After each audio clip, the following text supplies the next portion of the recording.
After staring at Mr. X's corpse for a while, Klein held back the urge to personally dig through his pockets for spoils of war. He made Wraith Senior take 2 steps and retrieve the ruby ring. This way, even if Mr. X carried an item with unimaginable negative effects, it would be endured by the marionette and not affect himself. After some careful inspecting, Senior held the ruby ring, 48 pounds in cash, and an ordinary pipe filled with tobacco and walked back. That's all? An oracle of the Aurora Order only has this much? Klein was rather surprised at this scene as he nearly cursed Popper at him. Soon, he recovered his calm and used his reasoning to convince himself that such a situation was very reasonable. Mr. X is a traveler. He can record the beyonder powers of others. He's considered an all-rounder. Even if such a powerhouse were to have other mystical items, he would tend to record them and not carry them around. This way, he could enjoy the benefits of the powers without suffering from the negative effects. That can prevent himself from killing himself. Using this line of thought, the effects of this ring was likely to be passive or triggered. With this in mind, Klein nodded gently. He made Senior carry Mr. X's cracked and sticky head, possess him, and return above the grey fog. Sitting behind the fool's seat, he was no longer afraid of anything. He directly took the ruby ring and used the method of divination in order to determine the actual effects of the mystical item. Its name is Flower of Blood. It allows the wearer to control their body at a deeper level. As long as they don't suffer from instant death or are completely purified, hence, losing the ability to control it, they will be able to slowly recover. This is equivalent to an instinct, a passive effect. From the looks of it, my choice of delivering a lethal strike with death knell was the correct one. If I hadn't used all my might, Mr. X might not have actually died. He would then be able to use the extreme pain to awaken himself and escape the control of a marionettist. He had also considered his weakness of being more of a spellcaster and having a body that was insufficient in strength. This ring has flesh magic to a certain degree. It's quite useful. As Klein held the ruby ring, he rapped the edge of the mottled table and muttered silently. He then began probing the Flower of Blood's negative effects. Nearly a minute later, Klein opened his eyes and left the dream. "Oh, come on. This?" he muttered as he wore a twisted look. With dream divination, he had interpreted the Flower of Blood's negative effects. It involved randomly making the wearer lose all rationale and the ability to think. Great. This is in line with the true creator. Klein couldn't help but grind his teeth. A negative effect that was completely random meant that the Flower of Blood had no way to be used. Thinking back to the scene from before, Klein muttered to himself in an amused and peeved manner, Mr. X actually dared to wear such a ring? That's right, people who change their faith to the true creator often don't have any facility to think. In that case, wearing such a ring wouldn't make them worse. Losing rationale isn't losing reason. It wouldn't be as bad as suddenly hurting others. But clearly, he would be very rigid and foolish, acting only on instinct. Phew. Klein heaved a sigh of relief. He decided to throw the Flower of Blood into the junk pile and not vex over it. From his point of view, it was a piece of crap that he couldn't use, nor was anyone willing to buy it unless he sold it to the Aurora Order. However, that would only make the true creator very happy. At that moment, he caught sight of Admiral of Blood Senior who was standing beside him through the corner of his eye. Klein's heart stirred as he clapped. Why didn't I think of that? I might not be able to use it, but I can let my marionette use it. After all, he's dead and he follows all my instructions. He doesn't need to think. Admiral of Blood, Flower of Blood. It's destined to be a pair. Although Senior has lost his control over his body because he's dead, I can provide that. This way, he can still be fixed even if he can't phase into a wraith in time, or if his zombie body isn't strong enough to withstand a blow, causing him to lose a limb or two. Of course, to a marionette, that's not important, as it doesn't affect his intrinsic character. The main goal is to obtain the additional flesh magic. A few seconds later, a delighted Klein made Senior pick up the ruby ring and wear it on his left index finger. After doing this, Klein made the wraith return to the gold coin before he raised his left palm and spread his fingers. He wanted to release the interrogator from creeping hunger. This was a promise he had made a long time ago. This was the last spirit body that had been grazed when he received creeping hunger. It was time to set it free. Amidst an indistinct cold wind, a blurry soul appeared by the side of the bronze table. He was a man in a navy uniform.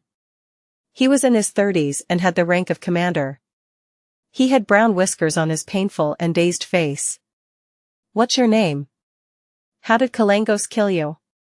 Klein asked in a deep voice. The man jolted from his reverie and answered, "My name is Andy Hayden. The second mate of the Unmat. I died at a battle at sea." "No, I didn't die immediately. I was captured by a Faceation before I entered that glove of yours. I do not know of a Kalangos, much less heard of him." This interrogator was already inside the glove when Kalangos obtained creeping hunger? As psychic piercing is very useful, he didn't switch it? I wonder who the previous owner of creeping hunger was. Klein asked with piqued interest, "Who was the Faceation who caught you?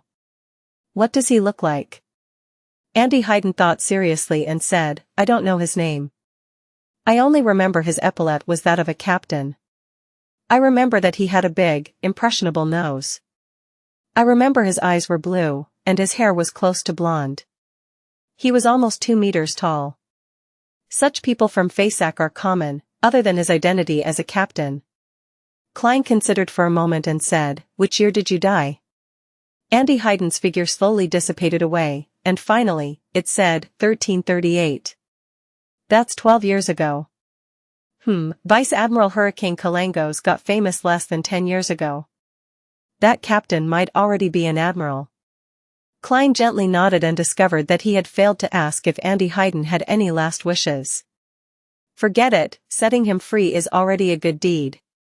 Klein quickly threw the matter to the back of his mind as he conjured the World Gehrman Sparrow. "Please inform Miss Magician that Mr. X, Louis Veen, is dead. Please get her to take receipt of the item and the spellbook. I'll request it from her when I need it again." An endless gray fog filled Furz's eyes as the World Gehrman Sparrow's words emotionlessly rang in her ears. Although she was already prepared for this piece of news, she still found it unbelievable and unacceptable. He really succeeded? That storm in East Borough was created by him? Furz held down the upheavals in her heart. Taking advantage of the silent night, she set up a bestowment ritual in her bedroom. Before long, the candlelight and spirituality items created an illusory door. 2 items flew out and landed gently on the table. When Furz took a careful look, she nearly screamed as she hurriedly covered her mouth. She took 2 steps back and kept close to the wall of spirituality. One of the 2 items was her Lamenos travels, while the other item was a hideous head covered in cracks. It was stained with blood as if they had pieced together, as it seemed to shimmer with what appeared like reflected light on glass. As a graduate of med school, and having worked as a doctor at a well-known clinic, Furz had seen her fair share of corpses, but never had she seen such a disgusting, creepy, and terrifying head. After composing herself, Furz looked at the head again, identifying it to be Louis Veen's. She carefully used astromancy to make a final confirmation. Following that, she muttered with a slightly twisted expression, "Mr. World shattered the target's head and then pieced them back together?" At this moment, Furz couldn't help have a scene surface in her mind. It was of the cold Gehrman Sparrow sitting in front of a table, piecing together the bloody head fragments together, as though seriously putting a jigsaw puzzle together. This made Furz involuntarily shiver. She had an inexplicable feeling that the world was a psychotic killer with a serious mental illness. Moving her gaze away, she took 2 steps forward and picked up Lamenos Travels and casually flipped through it. Her gaze gradually froze because there were more spells in the spellbook, most of them seemingly related to wind and lightning. This made her recall the lightning storm that quickly passed in East Borough. She was convinced that it was created by Mr. World. Furz hurriedly flipped to the 3 charred yellow pages in Lamenos Travels and found them blank. She immediately had a guess, believing that the World Gehrman Sparrow had likely gained Mr. Fool's help to record beyond her powers at the demigod level.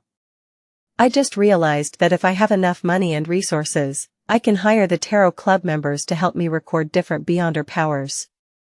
This way, Lamino's travels will become extremely powerful, but I don't have the money or resources. I can request for a reward from teacher this time. I can say that I paid quite a price to help seek revenge for him. First thought and first thanked Mr. Fool before asking him to pass on the message to the world. I'm very sorry that my payment isn't proportionate to the difficulty of the mission. After I receive a reward, I'll provide compensation. After the prayer, Furs ended the ritual and hurriedly hid the head. If Xiao discovers this, she'll definitely imagine a horror story. After she was done, Furs clapped her hands as she thought leisurely. When Furs replied, Klein had already returned to the real world. All he heard was a vague female's voice. But even so, he couldn't help the fear and horror he felt. This was because Death Knell had given him an additional weakness, the fear of women. On Saturday morning, Klein, who was wearing pajamas, rubbed his head and got out of bed. He didn't sleep well, as different women would inevitably enter his dreams, scaring him awake. He needed to spend several seconds to calm his emotions before returning to sleep again. Thankfully, this weakness only lasts 6 hours, and there's no need for me to head out in the middle of the night. I didn't have to face the maids. Klein sighed as he pulled the rope beside his bed. Richardson, who had been waiting outside, immediately entered with the clothes his employer needed to wear. I've no idea what Aurora said. Richardson seems to try to avoid me when facing me. Was it the kind of ladies he mentioned he likes, and that it happens to also be at odds with how society views it?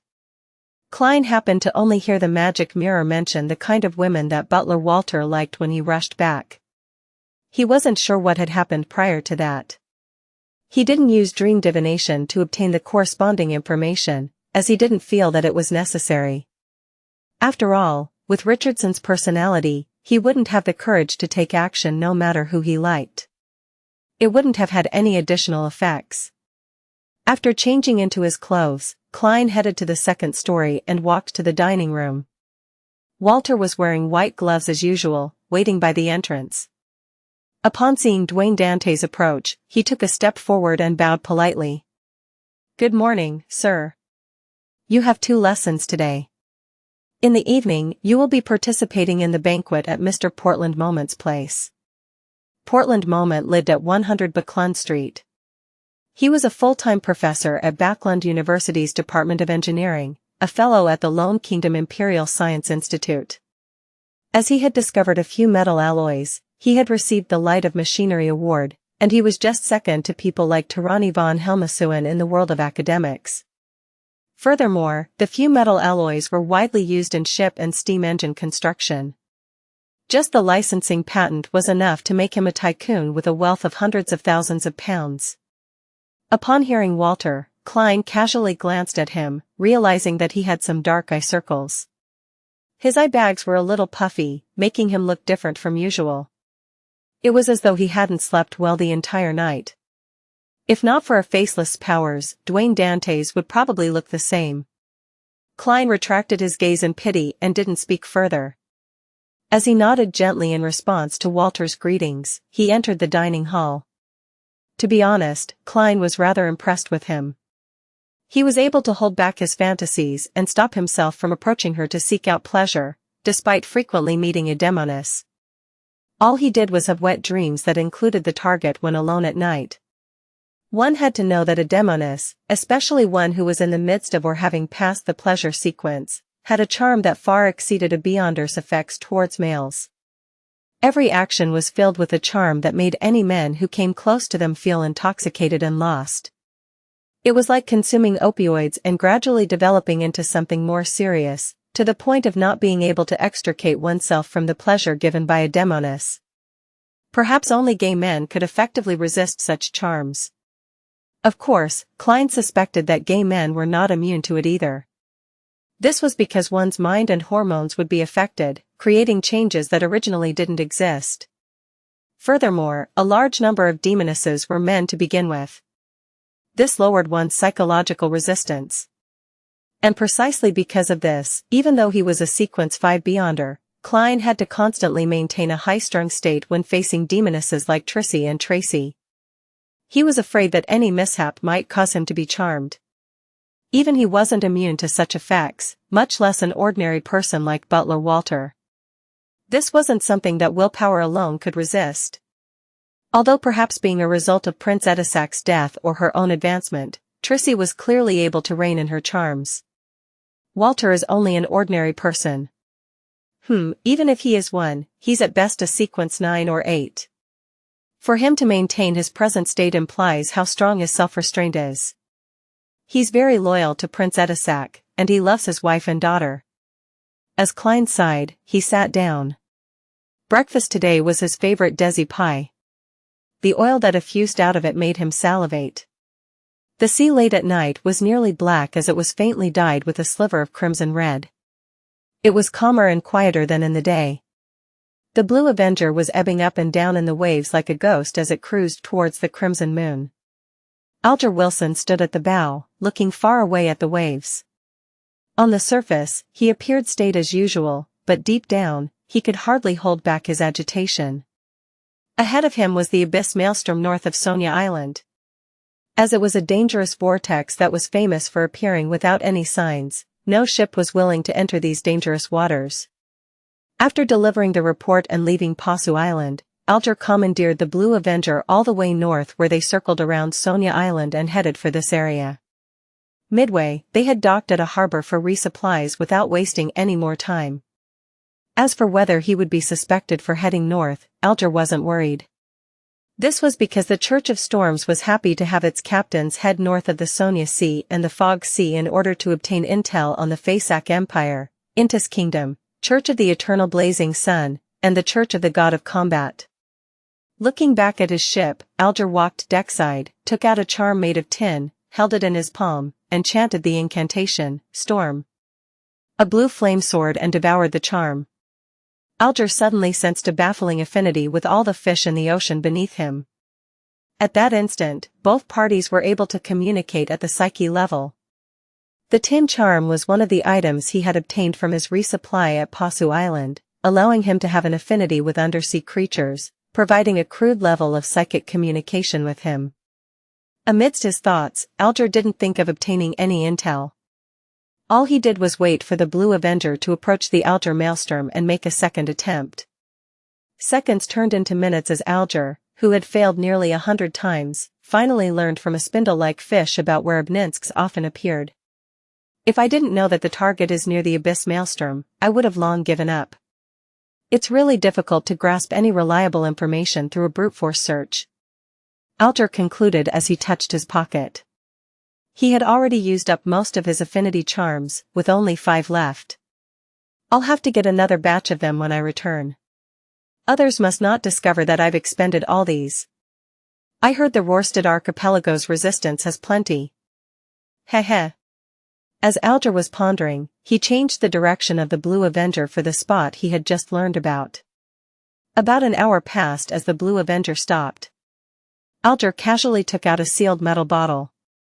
This was the sanguine anesthetic gas that he had spent 130 pounds to buy from the moon. He had no doubt in regards to its effects because he had used one in the past. As the Blue Avenger was a ghost ship, it didn't need many people to man it at night. There was only one person every night who was in charge of watching the ship, preventing it from deliberately creating problems or cruising into dangerous waters. As the captain, Alger had arranged himself to be on duty that night without anyone noticing. After he was done with his preparations, he came to the door of the sailors, took out a metallic pipe, and opened the bottle. He released the gas into each room, without even sparing the storeroom which stored all kinds of sundry. It was in case certain members of the crew were playing cards in there instead of sleeping. After doing all of this, Alger, who wasn't in a rush to concoct the potion, brought the ingredients with him, changing into a diving suit that was made of shark skin. He leaped from the starboard and into the water, without causing any splashes. Under the dark and calm waters, Alger's eyes gradually turned dark blue, allowing him to see his surroundings clearly. He breathed in the air within the water comfortably as he arrived in a pitch-black deep sea.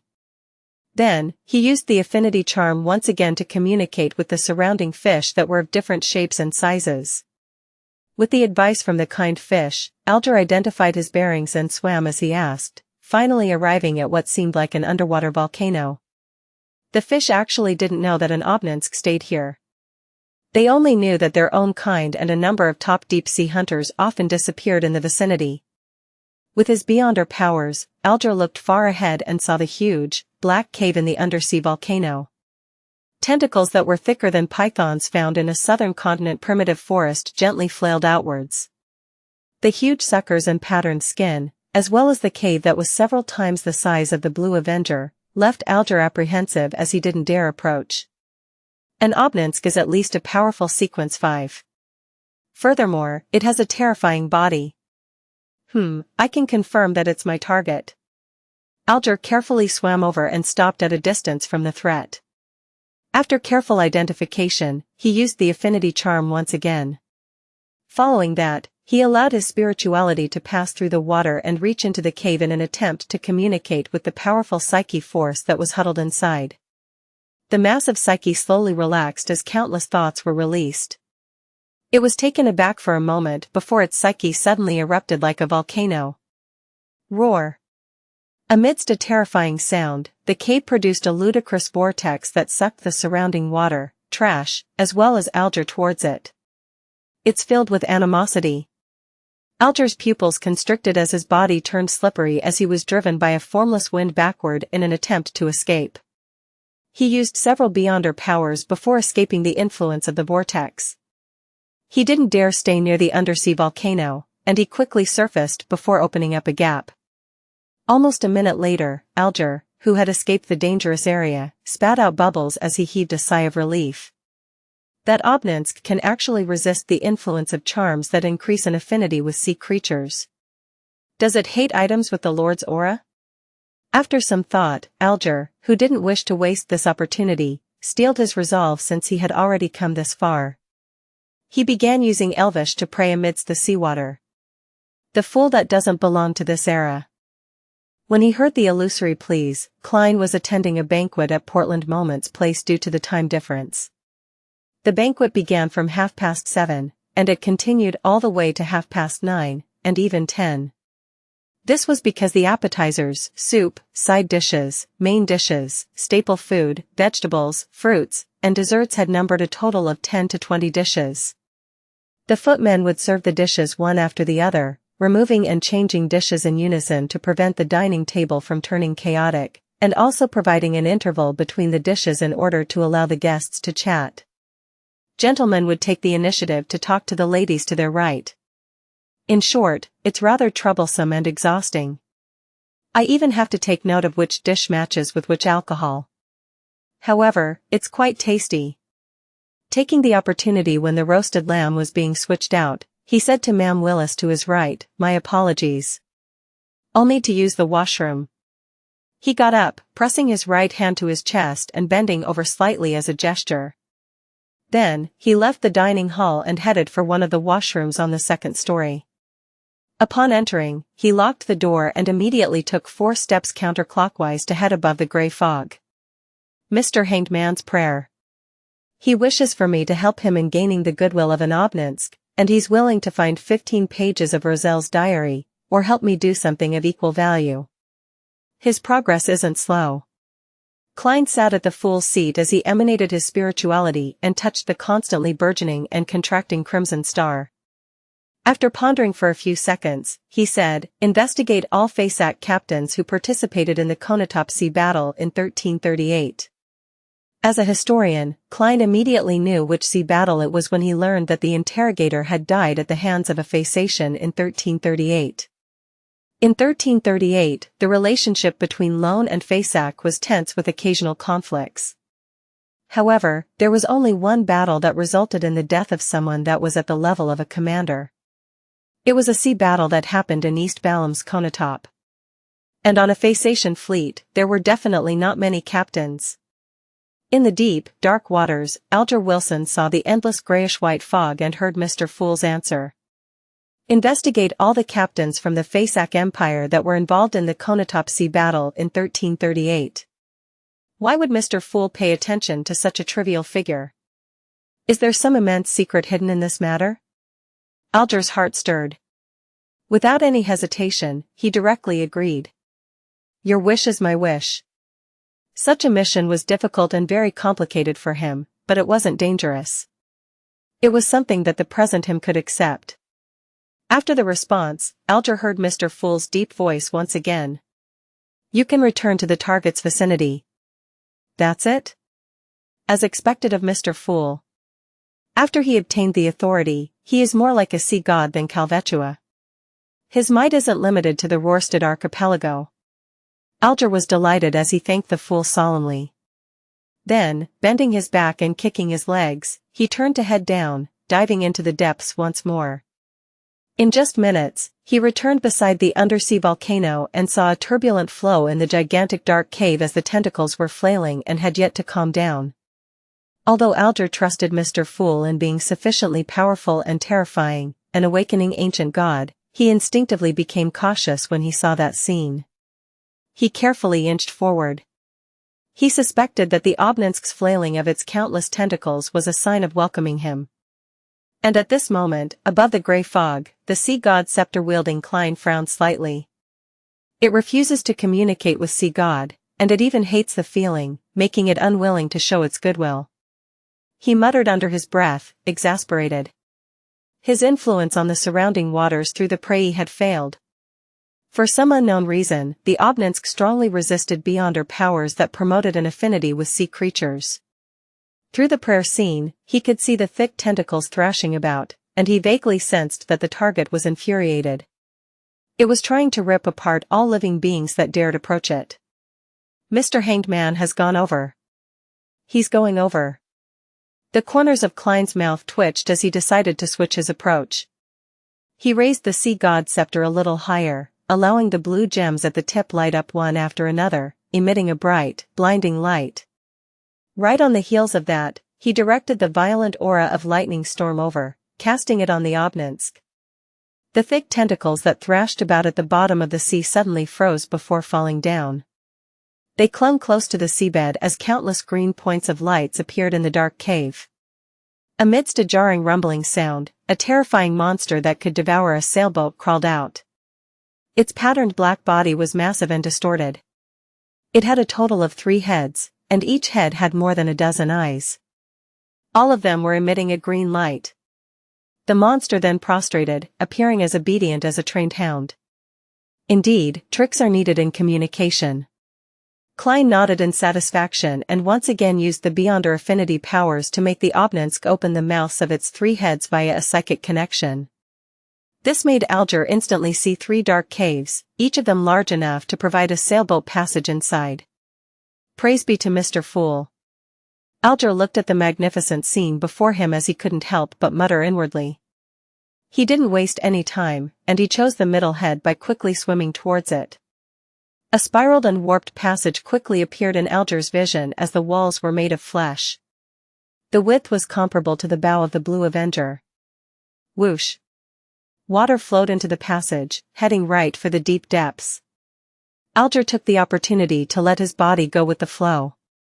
Suddenly, he felt as though he was back as a sailor, engaging in combat amidst waves, groggy from being tossed around. It couldn't be sustained. By the time Alger used his Beyonder powers and got a hold of himself, he had already left the tunnel of flesh. He was in a dark, spacious world, with a sticky sensation by his feet. There was a putrid stench everywhere around him. In just a second, Alger realized that the liquid inside was corroding him. He hurriedly produced a water membrane as he made it swell into a transparent sphere. He knew that he was already inside the Obninsk's stomach. Without any hesitation, he took out all the bottles he had long prepared and began concocting the potion. As the supplementary ingredients were thrown into the wide-mouthed metal bottle, they mixed into a dark blue liquid. Following that, Alger carefully threw in a jellyfish that enveloped azure blue seawater in its translucent membrane. The distant and ethereal singing grew in intensity before calming down. In the bottle, there wasn't any ripples or bubbles. The liquid was dark, just like the ocean before a storm. Alger calmed his mind, entered cogitation, and picked up the metal bottle before cleanly downing the ocean songster potion inside. The liquid was cold as it brought about a numbness that slid down his gullet and into his stomach. It then spread throughout his body cells at an unimaginable speed. At that instant, Alger vaguely heard countless voices.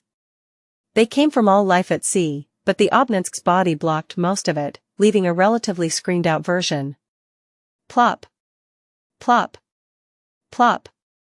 Alger felt his heart beating violently as it spewed blood outwards. His spirituality and the sound waves began to remold his voice and soul. He couldn't help it as he opened his mouth, letting out a loud sigh. Amidst the sigh, Alger felt his spirit body being ripped slightly. As the sound waves spread outwards, they first turned into mottled scales on his skin before pulling out long flesh tendrils that appeared like flailing tentacles. The sound wave continued spreading outwards with his spirit body fragments, making contact with the sticky liquid within the Obninsk's stomach, and they magically bounced back, infusing Alger's body once again. Alger, who was on the brink of losing control, instantly felt better as he seized the opportunity. Without any fear of embarrassing himself, he began singing loudly in a bid to vent the invisible sound waves that would blast his body apart. Rough, messy, off-tuned singing filled with a metallic quality spread outwards, wave after wave, mixing with the numerous spirit body fragments before bouncing back on the Obninsk's sticky stomach walls. In this process, Alger was like an ingredient being baked in sound waves as he was molded into form. Finally, he regained control of his body, and he grasped his spreading spirituality. At last, Alger closed his eyes as a smile couldn't help but appear on his face. He had completed the first goal he had for all these years, to advance to Ocean Songster. I've gained superficial control of lightning, gaining a more all-round underwater mobility, as well as the ability to use singing to affect targets. The latter ability is different because of every person's uniqueness, producing different branching paths. One of them is to use beautiful singing to disrupt an enemy's spirit body, causing him to turn adrift and fall into a daze. Another is to raise one's explosive strength. Another is to simulate a thunderous boom to leave others in awe. And another is to use chaotic and unpleasant singing to leave the enemy frustrated, causing them to lose their rationality. Alger inspected himself as his expression turned a little odd. He soon put these thoughts away, picked up his items, and swam towards the Obninsk's mouth before gently tapping on the already closed mouth. The mouth slowly opened as it roared suddenly, spewing out everything in its mouth. Alger instantly felt as though he was in midair as he nearly collided with a shark. After a series of actions, he surfaced and swam towards the Blue Avenger. Only after the ghost ship's outline was reflected in his eyes did he truly heave a sigh of relief.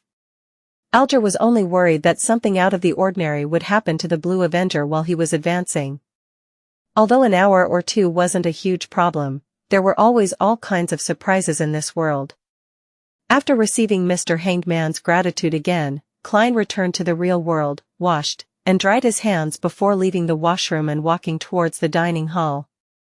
As the fragrance of food inundated his olfactory senses once again, he slowly drew a breath as he returned to his seat with a smile. As he gestured to the guests, he sat down. At this point, it was already time for dessert. From the looks of it, I stayed too long in the washroom. I hope that after today there wouldn't be talks about Dwayne Dante's having constipation. Klein silently muttered to himself as he smiled at Mam Willis to his right and said, "When I was young, I ate all kinds of strange food in the southern continent. One of them was called tennet tree plums. They taste like bland butter, just like these desserts." He euphemistically explained the reason for his delay by implying that he had weakened his stomach from his younger days. Mam Willis glanced at Dwayne Dantes and said with a smile, completely unfazed, "Your past, and your experiences in Desi Bay and the southern continent, are more interesting than any novel I've read. It makes me feel like having a similar experience of my own. Of course, they're just real-life stories that have been tweaked. It's all thanks to Anderson Hood, a hunter that goes everywhere." As Klein cast his gaze on a tiny butter cake, he chuckled. "It's because those are only the interesting ones. There are many that I'd rather not be reminded of." After that simple statement, he began enjoying the dessert. However, when Ma'am Willis and the other ladies heard that, they were somehow reminded of a best-selling novel, A Man with a Story. To them, Dwayne Dantes was such a man. Although he looked like a placid lake, there was more deep down. Hidden there were more pleasant surprises and plenty of pain. The banquet ended 20 minutes to 10. A number of gentlemen and ladies went to the card room to play 2 hours of Texas Hold'em, while the remaining men headed for the activity room to have a chat. They didn't bar women from joining, but as it was inevitable for them to broach on sexual matters while smoking, no women joined them. They either circled the piano at the first story and listened to and sang along with the performer, or they grouped up to play chess. Klein chose to head to the activity room on the second story. Private conversations with a few people had helped him speed up his admission into the circle. After entering the room, he observed the environment and went straight for the windows to open them. Then, he pulled a nearby high-back chair to sit down. Just as he did this, he saw the banquet's host, Portland Moment, laugh with a pipe in hand. Men often need some space for themselves. His voice was sonorous, and he had a big build. He was an elder in his 60s with a ruddy complexion and rather thick hair despite being all white. His facial features were the most classic features of a Loanese man with nothing that stood out. Yes, men have to take note of their image when the ladies are around. We have to be considerate about their thoughts. I've already wanted to kiss this an hour ago, Hazel's father, Member of Parliament, mocked, took out a gorgeous silver box, taking out a cigar from inside. The other men in the activity room did the same as pipes or cigarettes appeared in their hands as though they were pulling off a magic trick. As the flames flickered, wisps of smoke began to billow, filling the room as though the smog from yesteryear hadn't dispersed. After enjoying it for a few seconds with his eyes closed, Portland Moment looked to the guest by the window and asked, "Dwayne, do you not smoke?" Klein clenched his fist and placed it to his mouth, coughing slightly as he said, "I have yet to recover. The doctor advised me not to smoke for the time being." To be frank, he was almost choking. Thankfully, he had smartly chosen a seat by the window. This group smoked like chimneys. Klein curled his right index finger and rubbed against his nostrils. He had the urge to use the beyonder powers of a magician to create an invisible air pipe that extended outside to draw in fresh air so as to escape the harm of second-hand smoke. But considering how there might be beyonders hiding amongst these men, he wisely gave up on the idea. Portland Moment laughed upon hearing that. "I heard from Bishop Electra that it's not without reason that you were sick. You lack a wife." This professor was a believer of the god of steam and machinery, but his wife was a believer of the Evernight goddess. Therefore, they had taken up residence in Buckland Street near St. Samuel Cathedral. He often had bishops visiting him and having exchanges. Is he mocking me for thinking about women despite being sick? I really couldn't tell that Bishop Electra is actually a man who likes spreading gossip. It's all a Rhodes's fault. Klein lampooned and shook his head with a smile. I place great importance on marriage. I'd rather remain single if there's no one suitable. At this moment, the high-ranking employee of the Backland Municipal Office, Mr. Willis, spewed out smoke and said, "Actually, I envy Dwayne's single status. It allows him to be able to pursue any kind of woman that he likes." He had deliberated enunciated any kind, causing ambiguous laughter to sound out. The matter of Dwayne Dantes's wide preferences and him never rejecting any charming woman has already spread across the street? Klein held back his right hand to prevent himself from subconsciously rubbing his temples. He felt that the deep, dignified, handsome, gregarious new tycoon's image was undergoing a subtle change. He first suspected that it was the loudmouth, Bishop Electra, that had spread the news, but later believed that it was butler Walter who had proactively gotten the servants to spread the gossip. This was because a nearly flawless, charming gentleman would often be unknowingly ostracized by members of the same sex in a circle. But when a blemish surfaced, with a topic that could be used in jest, it made it easier for him to build closer ties. Klein wasn't angry about such treatment. Instead, he deliberately gave a wry smile in a rather gentlemanly manner. "That's why I have difficulty choosing, causing me to remain single to this day." Haha. Portland Moment and company laughed in unison. Member of Parliament mocked then said, what you need is to be a little more decisive. A good marriage and a good family aids a man greatly. He stopped teasing him and gave serious advice. From the looks of it, no matter which world you're in, you can't escape the fate of being pressured into marriage. Klein nodded gently and glanced out the window, taking in the night scenery of Portland Moment's garden. At this moment, he saw a figure. It was Hazel Mocht, who was dressed in a black-green gown, following a trail going deeper into the garden, pausing from time to time to look around as though she was looking for something. Wasn't this lady playing the piano just now? Why would she suddenly be in the garden? When Klein retracted his gaze, Hazel's figure was blocked by flowers. When guests attend banquets or balls, leaving the hall to head into the garden isn't something impolite. After all, it's a very stylish habit to take a stroll under the moon and take in the flowery aroma of the night winds. However, this often implies a rendezvous. Who's Hazel rendezvousing with? No, it doesn't seem like it. No one that came today is truly her equal. Although she doesn't appear as arrogant after the fright she suffered in the sewers, making her occasionally look depressed, she still seems to belittle ordinary people deep down. She's dealing with the negative effects of the mystical item? That doesn't make sense. Entering the lounge or the washroom would be better than the garden since there's more privacy. Furthermore, back at the ball held at her place, she also went to the third story and not the garden. Klein eliminated the various impossibilities and finally had a theory. From the way Hazel is trying to sense or find something, she seems to have noticed some abnormality and plans to observe and deal with it up close. Does this also mean that there's some paranormal activity happening in Professor Portland Moment's house? If that's true, this professor or someone in his family isn't simple at all. The bishops of the St. Samuel Cathedral haven't realized anything despite them visiting often. A marauder's senses and observation skills in certain areas definitely stand out. Klein didn't have any thoughts of intervening in the situation outside. After all, something that Hazel could sense was definitely nothing too dangerous. Besides, St. Samuel Cathedral was nearby. If there were any hidden secrets, no one would attempt to escalate matters and would instead try to lay low. At this moment, Mocht finally calmed down from an untasteful joke and looked towards Portland Moment. I heard you'll be leaving Backland University? Professor Portland Moment sucked at his pipe and said, That's right. The Higher Education Commission wishes that I become the Chancellor of the reorganized Backland University of Technology. Although a large amount of my wealth comes from metal alloys, what I'm best at is mechanical engineering.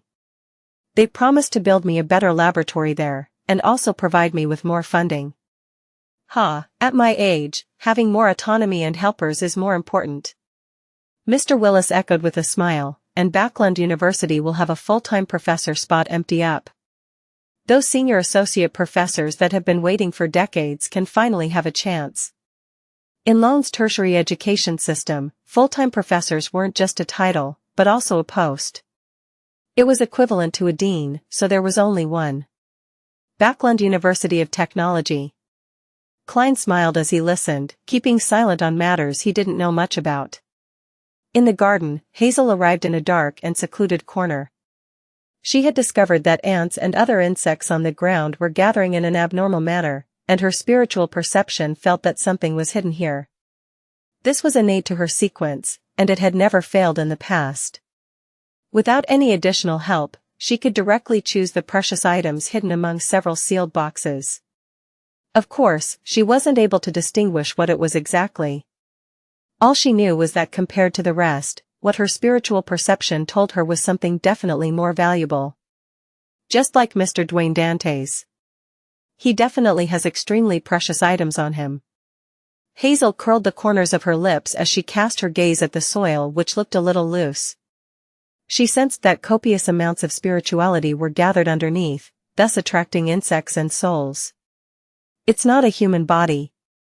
It's some spirituality-equipped materials that have been used. They should have been thrown away in batches, but they were instead buried together, causing unnecessary changes. Hazel's eyes turned darker as she interpreted the situation underground based on the unhidden spirituality traits and changes. She tipped her chin slightly and looked back at the building. She believed that Portland Moment's family had at least one person with extraordinary powers.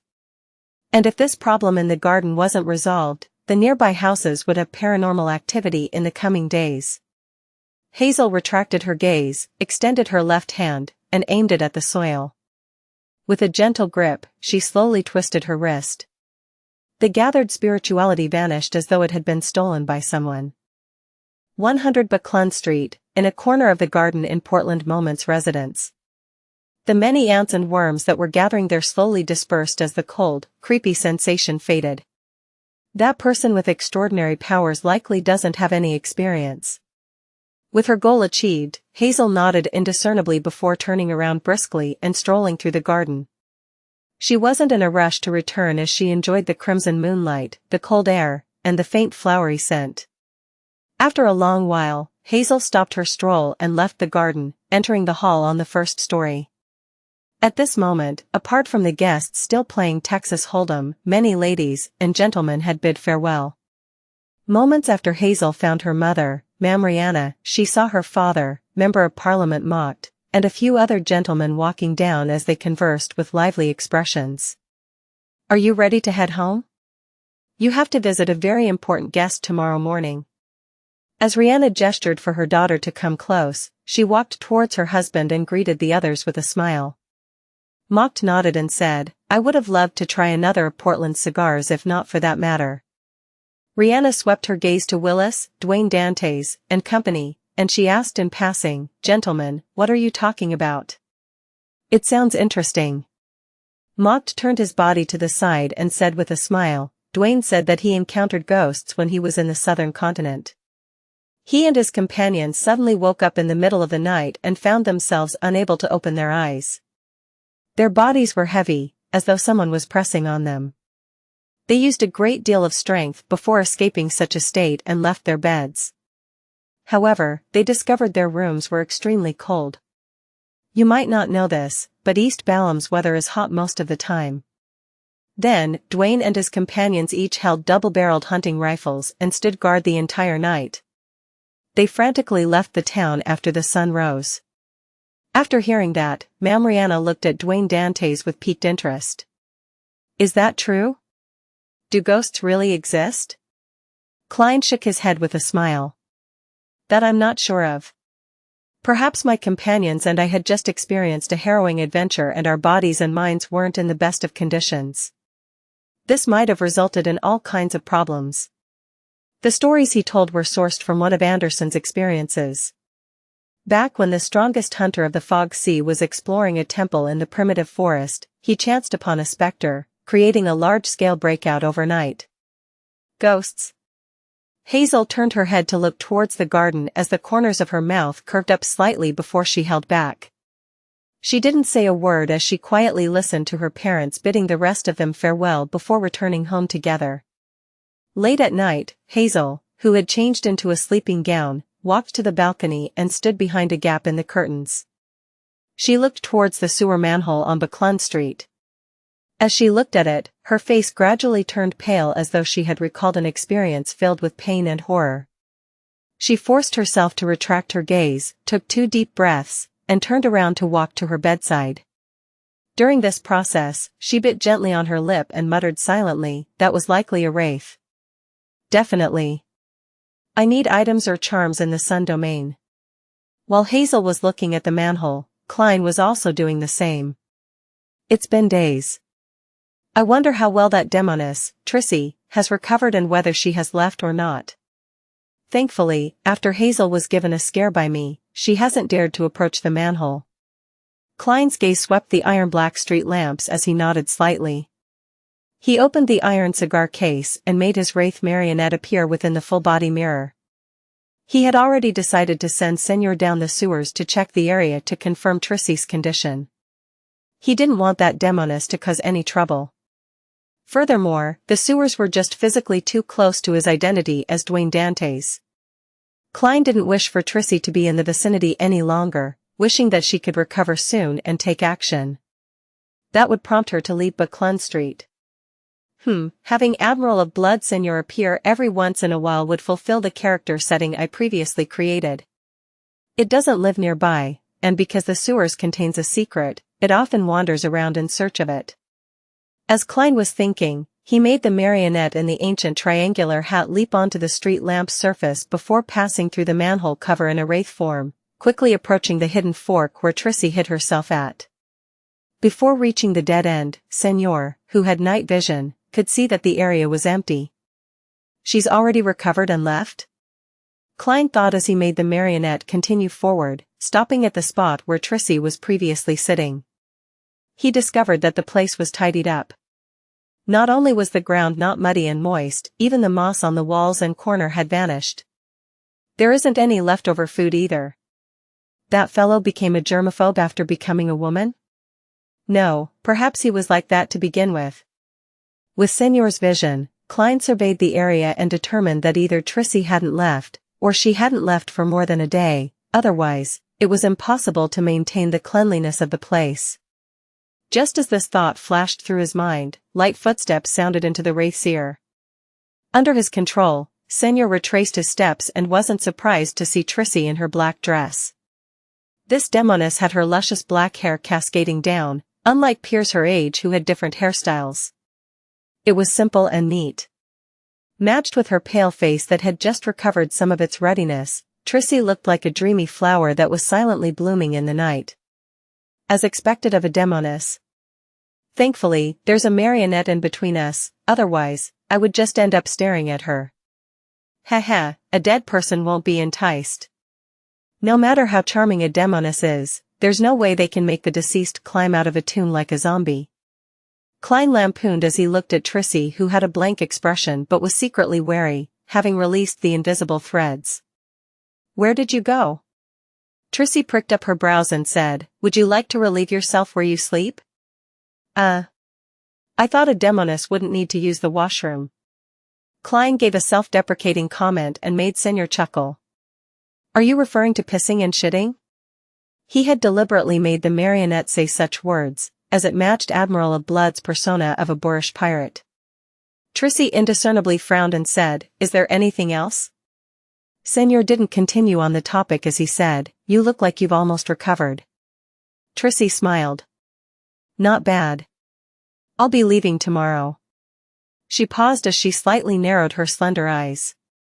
To be frank, I doubt whether you're the real Admiral of Blood at times. Of course it's real. You should ask if he's alive or dead. With his interest piqued, Klein made Senor ask, why do you say that? Trissy's gaze swept over the wraith's face and said, it's said that Admiral of Blood is someone who indulges in his desires, and he has no resistance towards beautiful females and males. Yet, I don't see any sparks of desire when you face me. I believe the real Admiral of Blood would have added the condition of doing something I wouldn't want to in the agreement. Klein deliberated for 2 seconds and made Senor give a self-deprecating smile. I'm afraid of finding myself lost to pleasure and ending up being controlled by you. Trissy's expression instantly changed. This was indeed one of the reasons why she had raised the topic. To a demoness of pleasure, beyonders who habitually indulged in their desires were natural prey. Klein actively ignored the topic and made the marionette say, you're seeking out the target tomorrow? Very clearly, the Royal Guard captain knows you and knows what you look like. After all, you were arranged by them to be by Prince Edisac's side. Klein silently added. Trissy lowered her head and looked at her toes before chuckling. Rest at ease, I have the perfect plan. As she spoke, she turned her body sideways and casually looked deep into the sewers. If you set off from here, at the end of the 6th left fork is a hidden passage. It has signs of prolonged human activity. Haha, I discovered it while walking around in the past few days. I believe it has something to do with that girl, right? It's also the reason why you're here? Hidden passage? Klein didn't confirm or deny it. He made Senor smile and say, did you discover anything? Trissy shook her head. There was nothing at all. Perhaps only a certain pathway, or someone with a specific item, can find the clues. A marauder's intuition, or something on Hazel's person?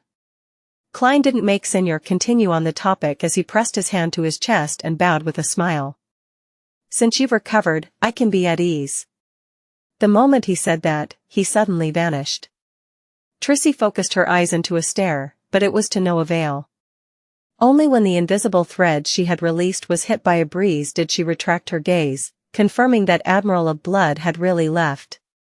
At that moment, Klein had brought the wraith back to the manhole without attempting to explore the spot which Trissy had mentioned. There were 3 reasons for his decision. First, it had exceeded 100 meters. Second, he suspected that he wouldn't find anything since he wasn't from the Marauder pathway, nor did he have the corresponding items. Third, Trissy was still around. Furs woke up naturally on a Sunday morning as she got up to wash up. As she chewed on a fresh piece of toast, she retrieved a stack of items from her mailbox. As she walked to the coffee table with a cup of coffee on it, she casually flipped through the items and discovered a reply letter she had been looking forward to. Throwing down the papers, bills, and other letters, Furs tore open the envelope. "Teacher is already in Backland?" Furs quickly read through the letter as she muttered in surprise. At the same time, she saw the toast in her mouth plunge to the ground. "Hat trick in on Sherwood Burrows 22, Hope Street." Just as the attendant at the front desk was about to drink some water, she saw a lady walk in. The lady was about 1.65 meters tall, and she wore a light-colored dress with frilly sides. Her brown curly hair cascaded down as she wore colored glasses. She looked casual, just like someone who had just returned from Desi Bay. She held a dark brown leather suitcase as she unhurriedly walked to the front desk. A lady with extraordinary disposition. Her attire is nice. How I wish I could see what she looks like without her glasses. As a female, the attendant habitually sized up her clothes and accessories. She then heard the lady say in a languid tone, "One night. A single room. 2 soldi and 8 pence. The attendant gave her the room rate for the day and directly asked, "Do you have any identification documents?" She wasn't too adamant about registering her identity, because the inn had no means of confirming the authenticity of the documents. "Yes." The lady put down her dark brown suitcase and took out an identification document from her handbag before passing it to her. "Margaret Taylor." The attendant muttered as she registered her before finding a bunch of keys. "Room 2012. "Thank you." The lady in fashionable attire received the keys, carried the dark brown suitcase, and walked towards the staircase. At this moment, an attendant in a red vest came over. He bowed and asked, "How may I help you?" He immediately cast his gaze on the dark brown suitcase. The lady curled her lips into a smile as she shook her head. "There's no need. It's very light." With that said, she didn't stop as she walked up the stairs and entered room 2012. Only after she closed the door and put down the suitcase did she raise her right hand to her chest, letting out a long sigh of relief. "Why do I feel like a psychotic murderer?" She was none other than the disguised Furs. There was nothing in her suitcase except for Mr. X's head, which was wrapped in newspapers. The 2 attendants from before probably wouldn't have guessed that a fashionable lady didn't have any clothes, facial products, or makeup in her suitcase, but a cracked, bloody head. If they were to discover that, everyone in the inn would be given a fright. This is source material for a detective novel. Furs calmed her feelings of anxiousness and picked up her suitcase again and opened the door. She observed the corridor and saw no one walking through it. She hurriedly walked out and headed for room 2016 and rapped on the wooden door.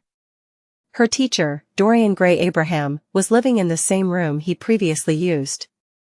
After sensing someone sizing her up through the peephole, Furs heard the doorknob twist as the gears unlocked. Dorian Gray was dressed in a black suit with very broad shoulders. He looked to the left and right warily before making way, allowing his student to enter. "No one noticed you, right?" Following that, he closed the door and asked cautiously. Furs put down the suitcase and removed the colored glasses that hid half her face. "No, I used a fake identity." As a Beyonder in Backland with rather rich experience as a low-sequence Beyonder, having a few fake identification documents was necessary. Furthermore, she had Zio's expert help in such matters. The only problem was that it was ultimately a fake identity that couldn't stand up to police scrutiny. However, Furs had heard that there were places where real identity documentation could be obtained. Furthermore, they were documents which the police department had a record of, with the picture swapped. Of course, the price was much more expensive. Dorian nodded gently and silently exhaled. As he got Furs to sit, he brought a chair over and said, "You mentioned that someone is paying to find the direct descendants of the Abraham family at a beyonder gathering in Backland? And the goal is to find information on Mr. Dor?" "Yes, teacher," Furs said nothing but the truth. "I don't know much about the family, so I thought of asking you to see if you knew anything." She had 2 points, namely the beyonder gathering being called the Tarot Gathering, and that she long knew that her teacher was a member of the Abraham family. Dorian sat down and drank a sip from a white porcelain teacup. He asked with a calm expression, "Who was the one asking?" "I'm not sure. I can only confirm that it was a woman. She had concealed her appearance. She seemed very powerful and must have quite a strong backing." Furs described her impression of Mam Hermit. What she didn't say was that this woman had close ties with Queen Mystic Bernadette. Dorian Gray pondered for a few seconds before saying, "I don't know much either. All I know is that Mr. Dor is the ancestor of the Abraham family. He vanished during the War of the Four Emperors. You can try using this piece of information to get some of the bounty." "Mr. Dor is the Abraham family's ancestor?" "Mr. Dor, who made the Abraham family suffer the curse of the full moon, causing many members to lose control, is actually the Abraham family's ancestor?" Furs was alarmed. Having already learned some of the problems of the Abraham family from Mr. Fool, she couldn't believe that the cause of all of this was the source of the bloodline. "Does Mr. Dor not know the consequences of his actions?" Furs muttered silently as she couldn't help but frown. Dorian Gray noticed his student's abnormal reaction as he asked, somewhat puzzled, "Is there a problem?" "Oh no, I didn't manage to hide my expression." Furs deliberated and said, "I just don't understand. It's been more than 1,000 years, so apart from the Abraham family's direct descendants, who would wish to gather information on Mr. Dor and why? Perhaps they're trying to find Mr. Dor? All right, Queen Mystic is Emperor Roselle's daughter, and Mr. Dor has appeared in Emperor Roselle's diary. Therefore, the Queen is trying to find Mr. Dor to figure out the truth of the past. That's normal. However, Mr. Dor vanished in the War of the Four Emperors, more than 1,000 years before Emperor Roselle's era. How did they manage to contact each other? Could it be that Emperor Roselle could also hear the full moon ravings?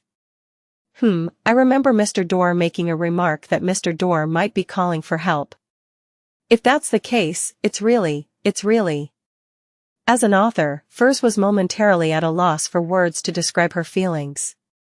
Dorian revealed a wry smile and said, "Certainly, I'm also puzzled about this problem. Remember to tell me if you find the answer." Furs didn't harp on this matter, afraid that Dorian Gray would notice anything amiss. She then said, "Teacher, why did you suddenly come to Backland?"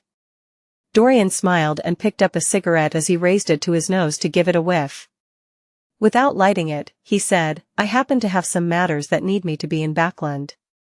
I also decided to check on your digestion progress." In fact, he had been alarmed by Furs's letter. He couldn't believe that anyone in the world would still be asking about Mr. Dor. One had to know that even the Abraham family had given up such attempts. He was the only one who kept at it, teaching students on his own accord. This also made him recall a prophecy that was passed around within the family: the Abrahams were increasingly approaching their destruction. When he connected the two matters together, he rushed over to Backland to confirm his student's situation. He wished that she could advance as soon as possible, leaving some hope for the Abraham family. "I just grasped the various astrological knowledge," Furs replied, feeling a little guilty. Due to her lack of money, she hadn't bought the high-quality crystal ball needed by an astrologer. To not continue on this topic, Furs began asking Dorian Gray about the acting principles needed for astrologer, obtaining advice such as astrology isn't all powerful. Towards the end, Furs glanced at the dark brown suitcase beside her and said, "Teacher, there's one more matter." "What is it?" Dorian leaned back into his chair as he leisurely drank a mouthful of black tea. Furs followed the script she had prepared and said, after knowing that Louis Veen betrayed the organization, inflicting a great deal of harm upon all of you, I've always had the thought of finding him and exacting revenge for all of you. Give up that thought. Dorian sat up straight. Even if you have Lamino's travels, you are no match for him, much less able to kill him. I'm very glad that you have such thoughts, but there's no need to take unnecessary risks. I'm definitely not able to do it alone. Furs mumbled silently before saying, I got to know a very powerful bounty hunter. I spent about £10,000 to seek his help.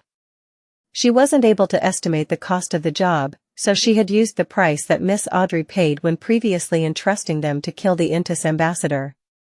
That might be a cheat. Louis Veen is likely a traveler, and he has the support of the Aurora Order.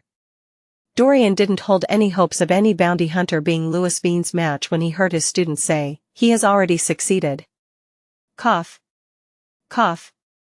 Cough. Dorian choked on his saliva as he broke out into a fit of coughs. He dropped the teacup to the ground, but it bounced up like magic, firmly landing on the coffee table. He has given me Louis Veen's head. Furs held up the dark brown suitcase and opened it, taking out the spherical object which was wrapped in newspapers. With the newspapers unfolded bit by bit, Dorian saw that face he would never forget. The smug smile on Louis Veen's face back when he attacked the Abraham family's headquarters was gone. His head was covered in cracks, as though it had been glued together piece by piece.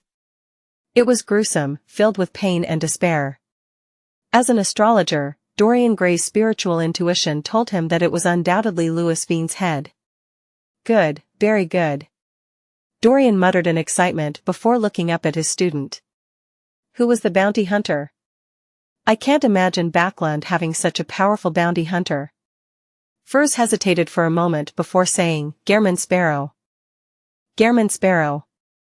Dorian felt the vessels on his forehead pulse when he heard that as he held his hands together, tensing up without realizing it. Situated in Pritz Harbor, he inevitably learned of the various news at sea, both actively and passively, knowing far more than the residents in Backland who relied on the newspapers. In recent months, he often heard from different channels of information about Gehrman Sparrow. From killing Steele Mavady to severely injuring Vice Admiral Ailment Trissy, to successfully hunting Admiral of Blood Seigneur, all these stories were colored with mania. He left the sea and came to Backland? He hasn't changed his trait of craziness. Dorian held back the horror and wariness that subconsciously rose in his heart as he looked at his student and said in a deep voice, It's best that you minimize your communication with that bounty hunter.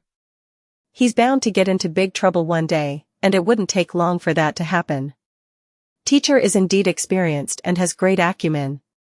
He instantly saw through Mr. World's intrinsic nature. Unfortunately, I'm already a member of the Tarot Club, so it's impossible not to communicate with him. Furs adjusted her state of mind and sincerely nodded. Yes, teacher. Dorian composed himself and once again looked at his former student and current enemy, Louis Veen. However, this traveler could no longer speak. He didn't even have an iota of spirituality left. After a few seconds of silence, Dorian leaned back slightly and looked at Furs. You mentioned paying £10,000 for the job? He wasn't aware of Furs's financial situation, other than knowing that his student was a best-selling author who likely earned quite a bit from her royalties. Furthermore, she seemed to be doing quite well in the few Beyonder circles with transactions that rewarded handsomely. Therefore, it wasn't too surprising or unacceptable that she could save up £10,000. Furs fidgeted, feeling a slight guilty conscience as she said, Is it too expensive? She deliberately asked a question in order to hide the fact that she had mentioned a fake number, so as to show that she didn't have much experience in such matters. Dorian shook his head. No, it's too cheap. It's so cheap that I suspect whether Gehrman Sparrow has other motives. As a member of the Abraham family which had suffered numerous setbacks, he often maintained a relatively high level of wariness. In the professional terminology of various clubs and gatherings, that's called a membership fee. Furs lampooned as she frankly said, there were other conditions, including everything on Louis Veen's person belonging to him, as well as the requirement of me providing him help. Also, I promised that if he's in need of cash in the future, I will compensate him an additional 3,000 pounds. That's reasonable, but just barely. Dorian nodded gently and said, usually, assassinating Louis Veen, who had the Aurora Order backing him, would cost at least 30,000 pounds. And if there are other situations, the price will be higher. Back then, Mr. World had used demigod powers recorded in Lamino's travels. He probably encountered something else. An Aurora Order saint? Having had an edifying experience exerted on her by the Tarot Club, Furs wasn't unfamiliar with the Aurora Order's structure. She didn't hide her frown as she said, from the looks of it, it's indeed a little abnormal. Perhaps he's in desperate need of cash? Dorian thought and said, perhaps he cares more about Louis Veen's Beyonder characteristic. To the Beyonders of other pathways, it can be forged into a rather useful mystical item as long as he finds a suitable artisan. Dorian paused for 2 seconds before adding, there's no need to worry about that. Just stay away from him in the future. Perhaps he had long targeted Louis Veen, and he was just using the information you provided to carry out the assassination while still getting an additional bonus. Dorian didn't continue on the topic as he took out a fist-sized pure crystal ball from his pocket. It's made of star crystal, and it can effectively raise your astromancy. The light shone in from outside the window as resplendent waves surfaced within the crystal ball.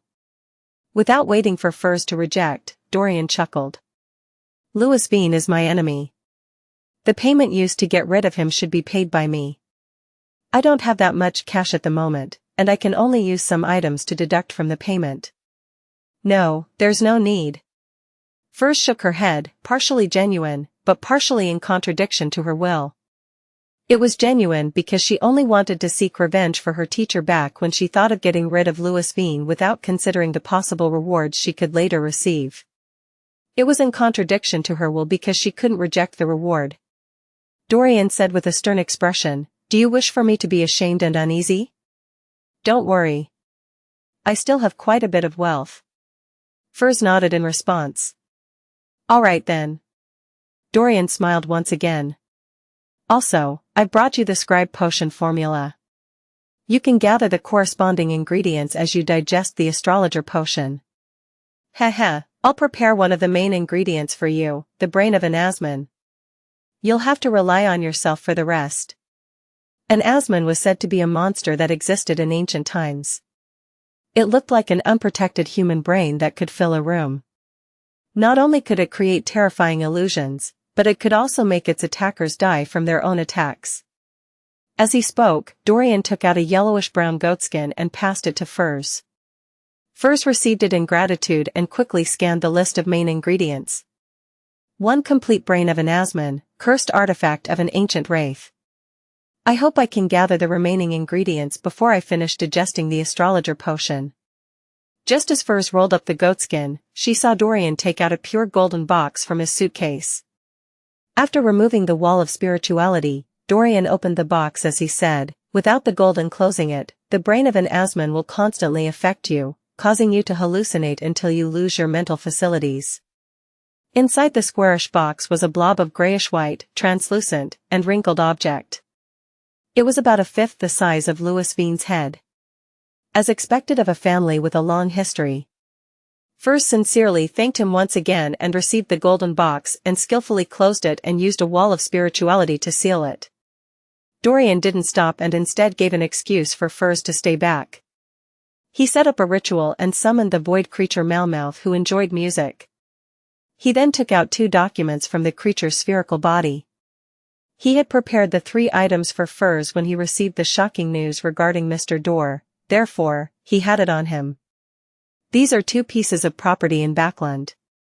One of them is in Hillston Borough, and the other is in Sherwood Borough. They're in excellent locations and should have a total valuation of about £6,500. The amount you can sell them for will be yours, Dorian said with a smile. Although the Abraham family was in a state of decline, as a former angel family with a long history, it still had quite a bit of resources, including land, tree farms, property, manors, and mines. However, Dorian only had control over a few, with most of the remainder belonging to the various smaller families. The place I'm renting costs £2,500 and is in an okay district but an average location. What teacher gave me today does add up to about £10,000. Furs couldn't help but sigh inwardly. In the Holy Wind Cathedral, deep blue officiant Randall Valentinus looked at the mandated Punisher deacon and said, "Any findings?" The new Backlund archbishop was a middle-aged man with a domineering demeanor.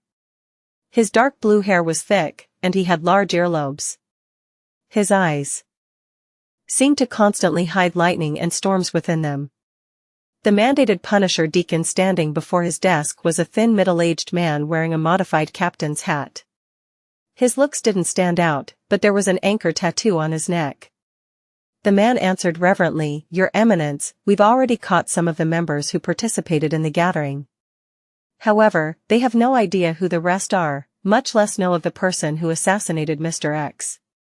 According to their description, the assailant was about 1.6 meters tall and likely female. We can't rule out the possibility that it's a short man." Randall held back his anger and asked, "What do you plan on doing next?" "As we are temporarily unable to know who Mr. X invited to the gathering, and 1.6-meter tall women are common, our plan is to relax our stance on the surface as we target a few suspicious targets and convert those we've caught into informants.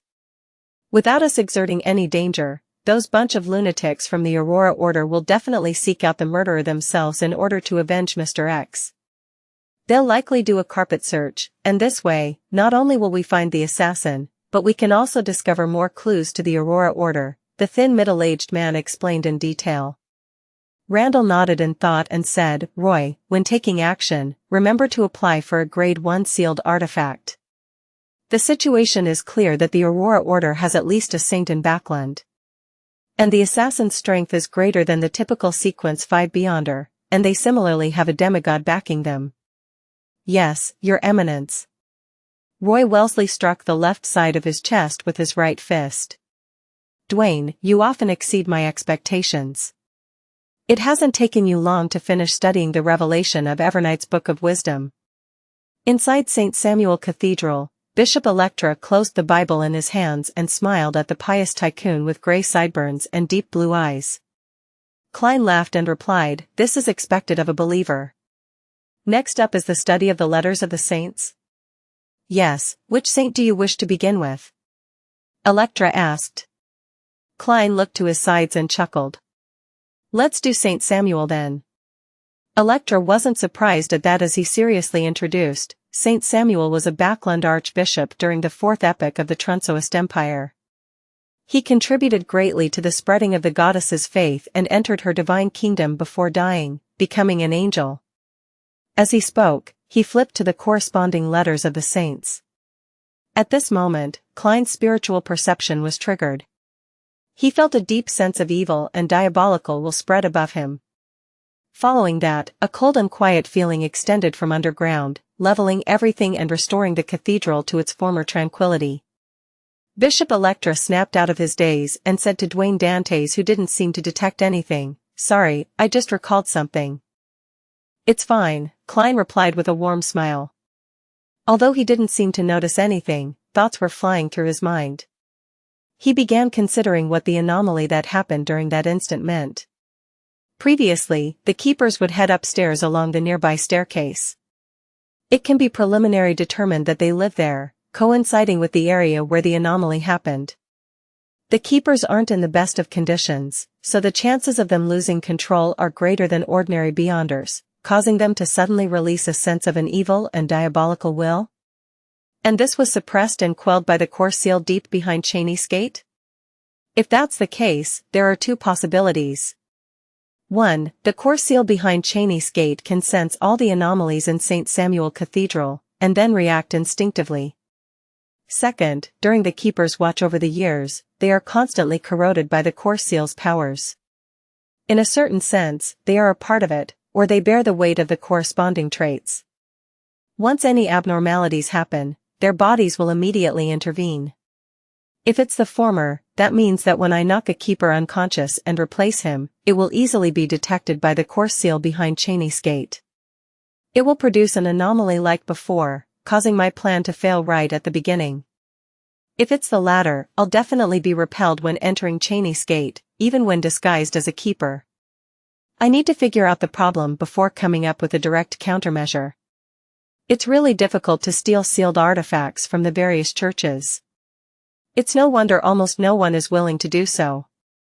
As Klein's thoughts wandered, he superficially paid attention to Bishop Electra's explanation of St. Samuel's experiences and letters that he left behind. When it was almost time, he politely bade him farewell. After returning to 160 Buckland Street, he saw his butler approach just as he handed his hat and cane to Richardson. "Sir, do you plan on holding a ball or banquet next weekend and invite the neighbors?" Walter wasn't using a suggestive tone, but a tone of inquiry. However, Klein knew very well that since his butler had raised the matter, it meant that it was almost time. He nodded gently and said, "Saturday night then." "A ball.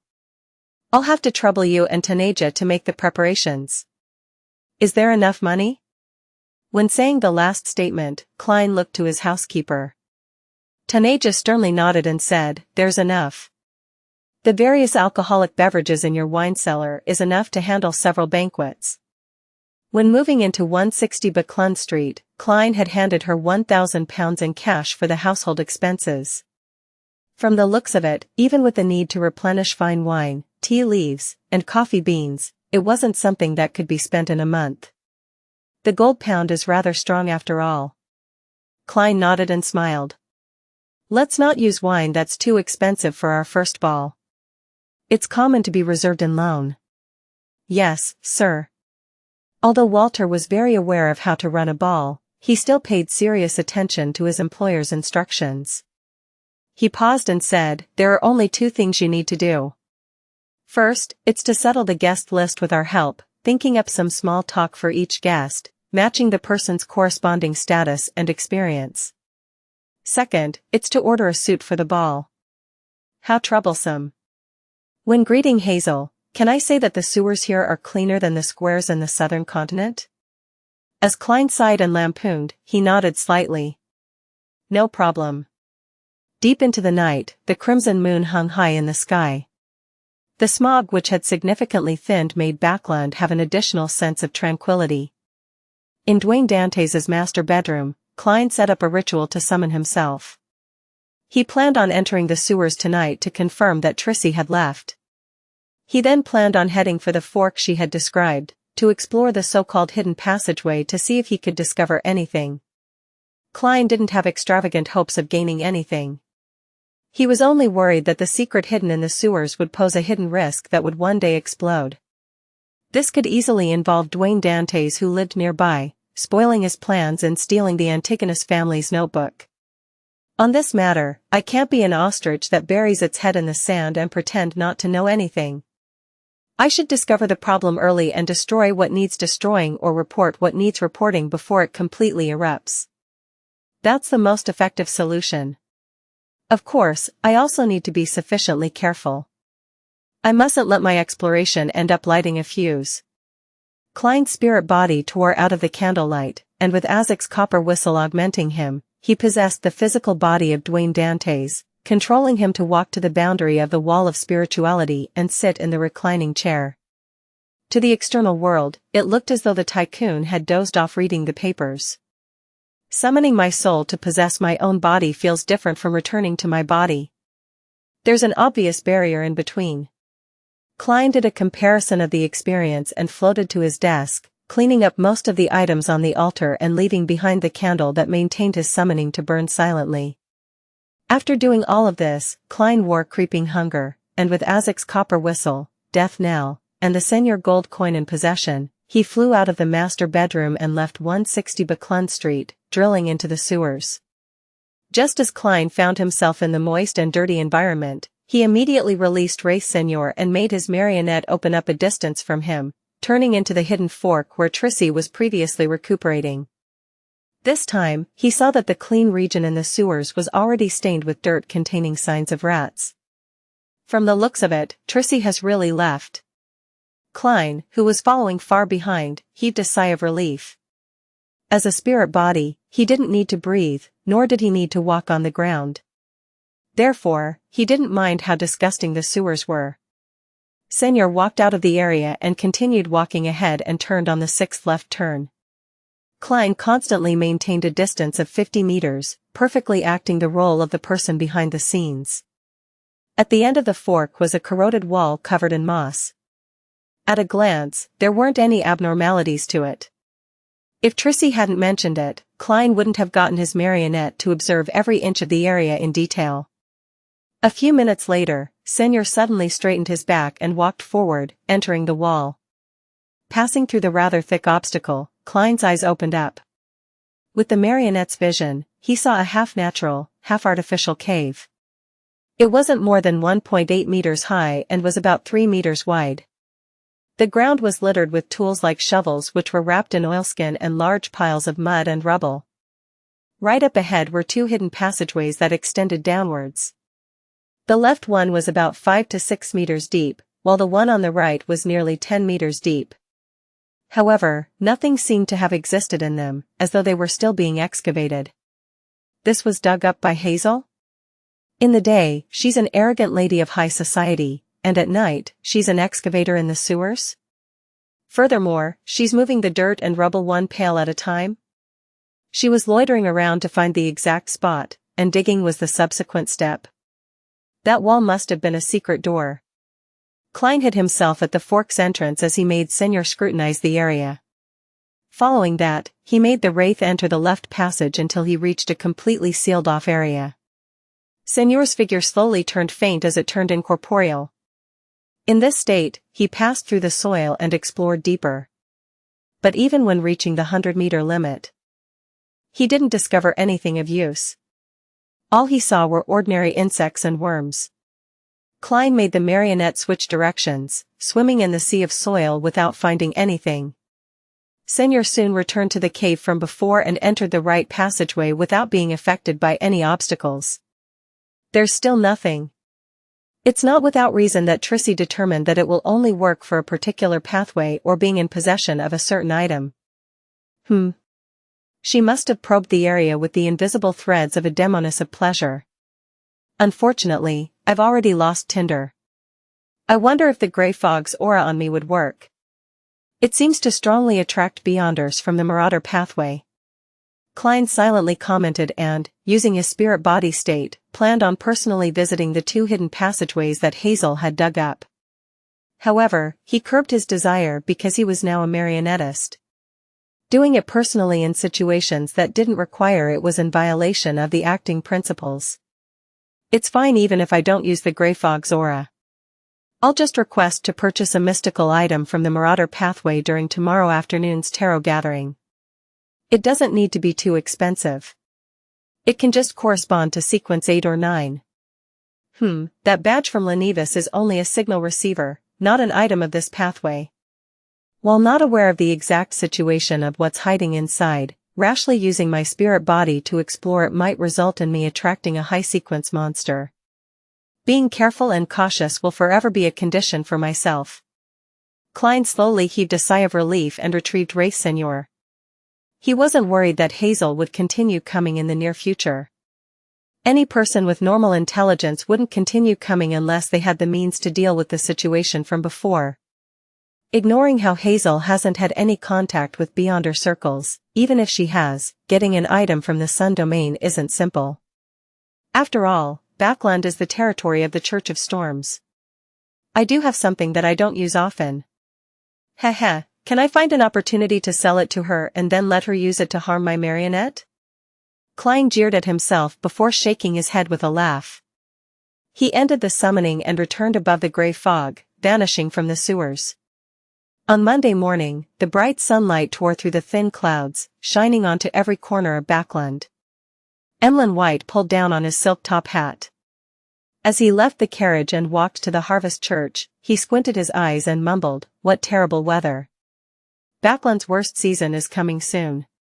He was just about to step onto the stairs when he saw a paperboy approach him, handing him a copy of the Tussock Times. "Sir, today's morning papers."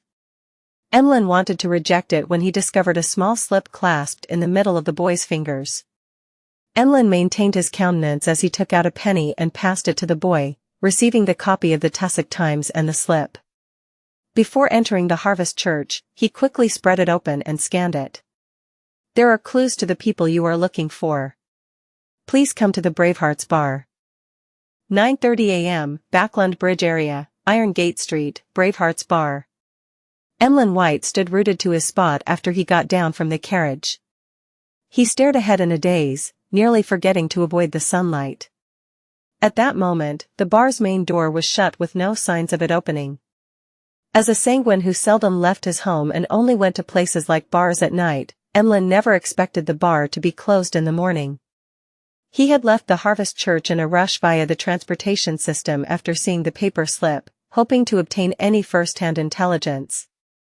To save time, he even tolerated the cramped environment and stench of the metro. At that moment, Emlyn was somewhat peeved, but he knew that he had made the mistake. All he could do was pull a face and circle around Iron Gate Street to not waste his trip. Just as he was about to approach a rental carriage that stood along the street, he caught sight of a familiar figure from the corner of his eye. The person was wearing a brown rounded top hat and an old coat while carrying a ragged haversack.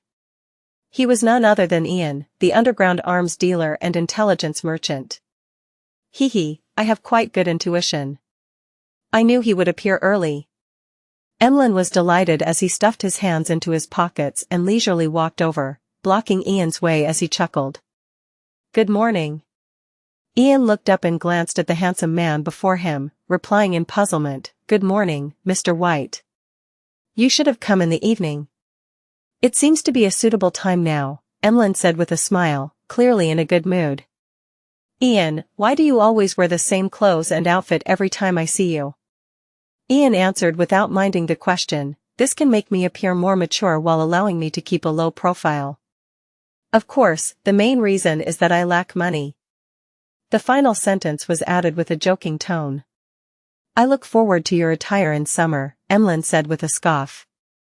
I'll take off my coat. As Ian spoke, he took out 2 pieces of paper from his ragged haversack. They were the bounty notices that Emlyn had previously given him. Someone in East Borough saw this person. He handed over one of the papers to Emlyn, and on it was the name, Argos. Realizing that there really were clues to the primordial moon believers, Emlyn asked in delight, Where is he? Ian didn't reply as he looked at him with a silent smile. Experienced, Emlyn immediately took out his wallet and gave £150 to Ian. That's your reward. Ian smiled and said, There's still another half to go. Another half? Emlyn nearly wanted to let this merchant in front of him know the prowess of a sanguine. This was because an effective clue cost £20, while an exact location cost £150. However, he quickly read between the lines as he asked in pleasant surprise, Another one was found? Yes. Ian handed him the remaining piece of paper in his hand. While my friend observed Argos and confirmed his residence, it was discovered that he had met with this person named Gallus Kevin. Therefore, I've obtained the residence of the 2 targets at the same time. Very good. Emlyn emptied his wallet and gave another £150 to Ian. He was abnormally delighted. He felt that the ancestor and Mr. Fool were blessing him. This was because there were only 5 targets, and he had successfully hunted one. Now, with 2 additional clues, all he needed to do was succeed in order to declare himself victor regardless of what the other sanguine did. Ian seriously counted and checked the notes before saying with a suppressed voice, Argos is on the 3rd story of the apartment block at East Borough 6, Limestone Street, opposite the public washroom. Gallus Kevin is similarly in East Borough. He stays in the room beside the staircase on the 1st floor at 19, Beluga Whale Street. I will confirm your intelligence. I believe you wouldn't wish to abandon your business for a mere £300. Emlyn nodded gently as he gave a warning. Following that, he chuckled and said, They were found so easily? Ian's red eyes darted around slightly as he said, First, many bounty hunters are my friends. They have many informants in East Borough. Second, those 2 gentlemen didn't have great disguises. Despite being in East Borough, they wore very different attire from the people around them. If they were willing to wear more ragged clothes and did more than 12 hours of labor work, I believe they would be hard to find in the messy East Borough. Is that so? One needs to take note of the difference in environment when hiding oneself. Emlyn muttered silently to himself, feeling as though he had learned a new trick. He didn't plan on heading to East Borough immediately. This was because even if he took action in the day, it would be very difficult to escape without causing a commotion. It was a rather dangerous act in Backland, as it meant that the mandated punishers or nighthawks might come knocking at the door just after he sneaked back home. Emlyn planned on verifying the situation and taking action between 8 to 9 in the evening after the tarot gathering. The primordial moon believer from before was quite strong. These two likely aren't weaker. Although I have confidence, it feels unsafe only relying on myself. As Emlyn considered the problem, he waved his hand and bade Ian farewell. He rode on a rental carriage, heading back for the south side of the bridge. Eastchester County, Stone City. Audrey stood behind a railing, watching the servants placing the items that had been brought from the family castle in suitable spots. The scene was bustling but orderly. I'll send someone to associate Professor Michel later and tell him that I'll be paying a visit to the Relic Search and Preservation Foundation. I hope that they've obtained some items that have been tainted with beyonder effects. As Audrey's mind wandered, she couldn't help but smile. She was proud of her decision of donating the funds to establish the foundation. When her eyes that were as beautiful as emeralds saw the time on the wall clock, she hurriedly reined in her thoughts and turned to return to her bedroom. Susie was slumped in a corner of the bedroom. Its front paws were crossed, giving it a sense of elegance. In front of it was an open book. There were dense lines of text written on it. Susie would raise one of her front paws from time to flip the page as she read with great seriousness. Every time I see Susie like that, I feel a little ashamed. Audrey, you mustn't slack off on your education. Audrey encouraged herself in silence as she approached, planning to get Susie to head outside to guard the door. Susie looked up and glanced at Audrey before standing straight up, saying, "I got it." After saying that, it briskly ran out the bedroom without closing the door. "I haven't said anything." Audrey blinked as she softly muttered to herself. She had given such instructions many times. To prevent Susie from detecting that she wanted to be alone in the room from 3 to 3:30 p.m. on Mondays, forbidding humans and dogs from coming close, she had also done similar matters at other times, pretending that there was a gathering, wanting alone time while maintaining an irregular pattern. I have to say that Susie's existence has effectively raised my motivation to learn, as well as how strictly I handle matters. I can't be inferior to a dog. But, being better than this dog doesn't seem to be something worthy of praise.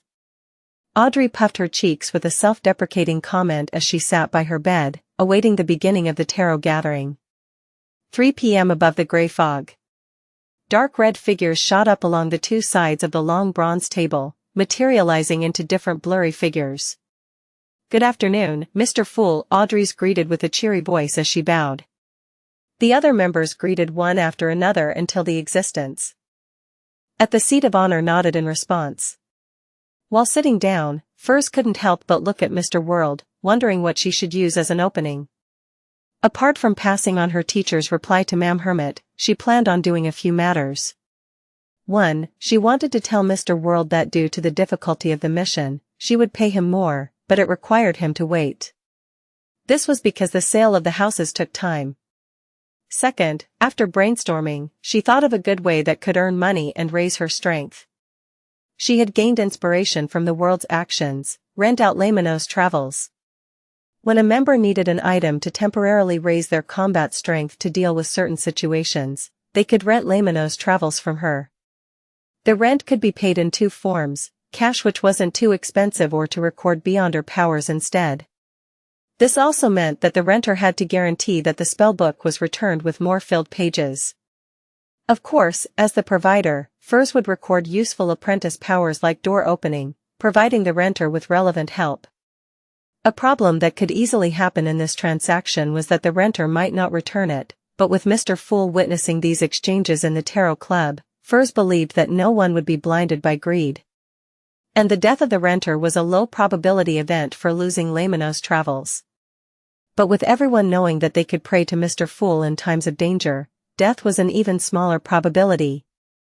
How can there not be any risks when doing business? I will talk to Mr. World about when he will use it so that there won't be any conflicts. Furs retracted her gaze and heard Ma'am Hermit speak.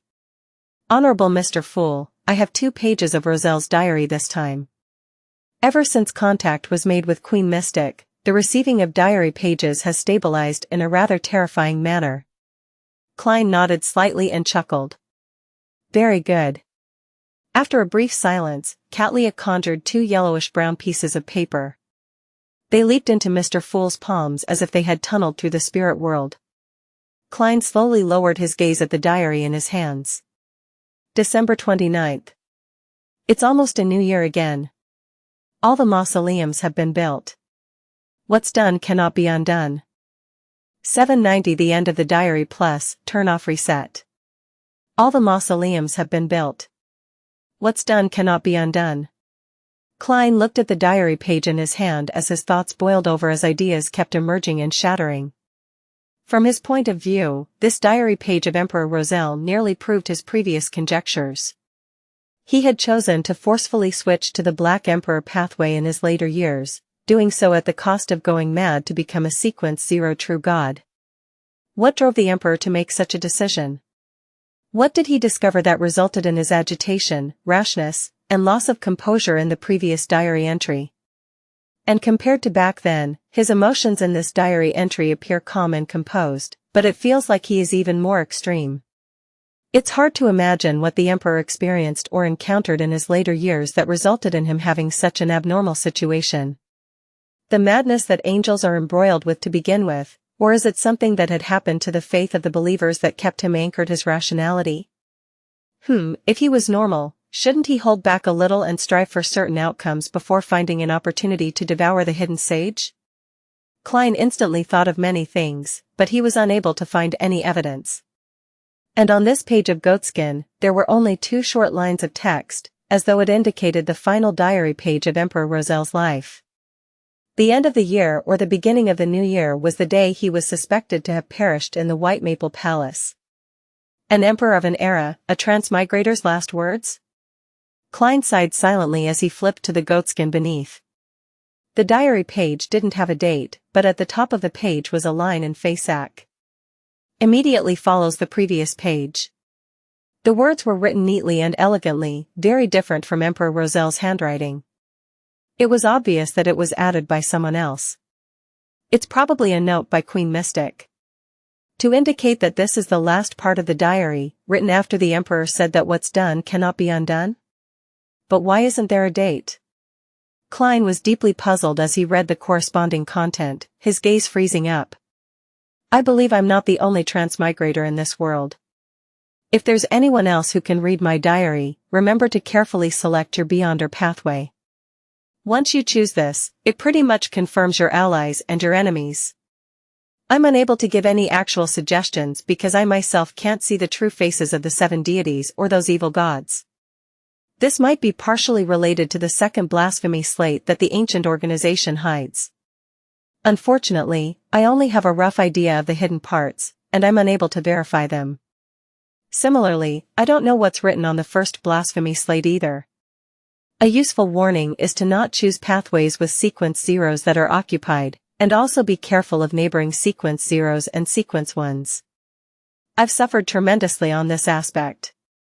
As for what sequence 0 represents, search for my other diary pages if you aren't aware. Heh, this page is equivalent to the afterword of my life. If I succeed, I'll be a god, and it will be another story. If I were to fail, there wouldn't be a future. Perhaps, well, you know.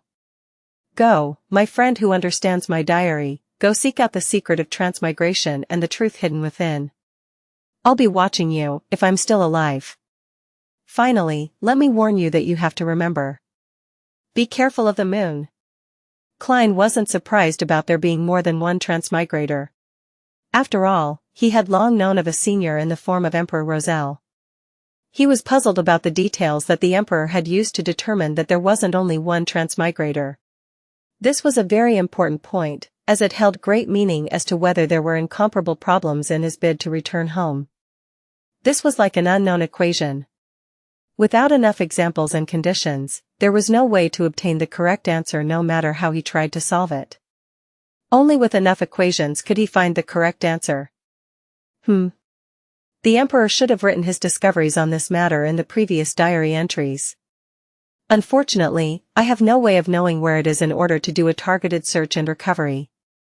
Klein silently sighed before considering the other contents in the afterword. The hidden contents in the second blasphemy slate which the Twilight Hermit Order showed? Did they deliberately hide the contents, or did they not actually obtain it?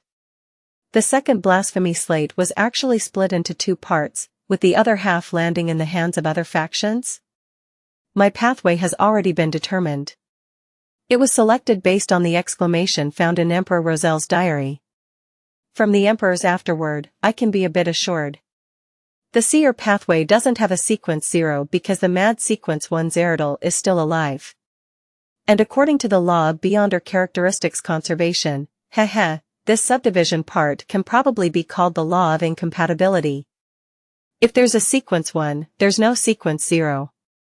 I need to be careful of Zeratul, Mr. Dor, Blasphemer Amon, and Pallas Zoroast, as well as the other sequence 1s who exist in these 3 pathways. What does being careful of the moon mean? Be careful of the primordial moon? That could be said directly. Wait, the Emperor apparently had thoughts of exploring the Crimson Moon before. Could it be that he finally committed himself to do it and discovered something on the moon, which is why he warned other transmigrators to be careful of the moon? The moon has something to do with transmigration? Yes, the Emperor's tone indicates that he still has some contingency plans, and he might not completely perish. He might be watching me. There should also be clues to such matters, and they should also be written in the earlier diary entries. As conclusions and puzzlements flashed through Klein's mind, he finally turned solemn. He made the diary in his hand vanish and looked towards Katlia. Do you have anything you want to ask? Katlia nudged the heavy glasses on her nose and politely bowed her head. Honorable Mr. Fool, I wish to know if Emperor Rozel is still alive. This question snapped the other members of the Tarot Club out of their own thoughts as they looked towards the end of the bronze table in agitation. Although Emperor Rozel being alive wasn't directly related to them, nor would it bring any obvious influence, this topic was enough to stir the thirst hidden deep in the hearts of people regarding rumors and gossip. I thought I would be immune to such matters after advancing to a psychiatrist. Sigh, I'm really curious. Audrey looked at Mr. Fool with bright eyes as she waited for him to give the answer. Only Derek was uninterested in the matter. The reason why he looked at Mr. Fool was solely because everyone else had done so. Indeed, Queen Mystic's questions are basically targeted at the diary pages she provides. Klein didn't feel stumped as he skillfully chuckled. Perhaps. By using the answer perhaps, he was expressing that Emperor Rozel had the hope of saving himself. As for whether he eventually succeeded or whether there was an accident, it wasn't in the scope of the question that might not have an answer. Perhaps? Mr. Fool is implying that Emperor Rozel might still be alive? Katlia and company felt as though they had heard the greatest secret in the world as they felt a little agitated and excited. However, they could also sense the underlying tone in Mr. Fool's words. Due to the lack of diary entries and with him having just awoken recently, he was unable to determine if Emperor Rozel had seized an opportunity. To determine that would require more clues and evidence in the future. Regardless, Emperor Rozel was likely mentally prepared for the assassination. Without giving justice, the hanged man, and company to think of the related problems, Klein leaned back and said with a calm tone, "That's all from me." Furs hurriedly snapped out of her fantasizing of Rozel's late years as she looked to the end of the bronze table. Honorable Mr. Fool, I wish to communicate privately with the world. It will end quickly. What does she want to communicate with Gehrman Sparrow about? Isn't Mr. X's matter over? Klein thought in puzzlement as he nodded gently. Yes. Following that, he blocked the senses of the other members and controlled the world to chuckle hoarsely. Is there anything else? Furs deliberated for 2 seconds and said, "This is the matter." Mr. X's had allowed me to receive a handsome reward. I believe that I didn't pay enough on this matter to match the difficulty of the mission. Therefore, I wish to compensate you. How much do you wish to receive? Not bad. You actually want to compensate me without any prompting. Although Miss Magician is a little greedy on gaining petty advantages, she's still an honest person. It's very normal to earn some profit while making a transaction. It's not considered greedy. The pleasantly surprised Klein sighed inwardly in praise as he made the world chuckle. How much can you pay? Furs hesitated for a moment and said, £5,000. She had used the £10,000 price she had informed her teacher, and planned to split it evenly with Mr. World. Furthermore, she needed the recipe, crystal ball, and beyonder ingredient, thus, she planned on selling the two properties and give him money directly. And as for the reason why Furs was this generous, it had to do with the mission being harder than she had expected while also paying too low a price. In addition, she was increasingly fearful of the world Gehrman Sparrow. She didn't dare to offend the crazy adventurer and terrifying bounty hunter. The Abraham family gave quite a huge reward. Klein controlled the world to say with a laugh, if you can use large amounts of gold coins in place of notes, you can pay less. It will just depend on how much you can gather. I'll try my best. Although Furs was very puzzled over why Mr. World valued gold coins that much, she didn't dare to ask. He had done the same with Ma'am Hermit's transaction previously. She paused before asking, Mr. World, when would you need to use Lamino's travels? I plan on renting it out before and after that period in order to earn some money and beyond her powers. Rent it out? Rent out a mystical item? Klein was taken aback upon hearing that. He never expected Miss Magician to have such business-oriented mind. As a youth that came from the internet age on Earth, Klein quickly understood Miss Magician's idea, how she prepared to do it, and what she was relying on. Isn't this sharing economy? With the Tarot Club and the Fool, there's no technological limitation. Miss Magician is usually lazy and doesn't have a strong presence, but I never expected her to have sharp acumen on such matters. It also stems from me requesting to borrow the spellbook. Regardless, to be able to quickly be inspired and set up a business model is pretty good. Klein deliberately made the world Gehrman Sparrow hesitate for a few seconds before saying, I might need it this weekend and next week. He was estimating this based on the time it took Mr. Hanged Man to return from the Abyss Maelstrom to the Worsted Sea, while also allocating time for him to stabilize his spirituality and replenish his supplies. When the time came, they would join forces to explore the primitive island with many beyonder creatures. Furs hurriedly nodded. All right, I will make the arrangements to prevent others from using it. As she heaved a sigh of relief, she requested Mr. Fool that he bear witness for the subsequent rental agreements. After obtaining a confirmation from him, she indicated that she was done with the private communication. Following that, she conjured Lamino's travels and surveyed the table. Everyone, I have here a mystical item. It has a total of 38 pages. Each page can help the user record beyonder powers they encounter. They will then be able to release it when needed, but it will be slightly weaker than the original power. Each page can be repeatedly recorded. Each record can only be used once. Amongst them, 3 pages can be used to record demigod-level beyonder powers, but the chances of success are very low. It might not succeed 1 in 10 times. First simply explained the traits of Lamino's travels and its negative effects. It lit up the eyes of Audrey and company.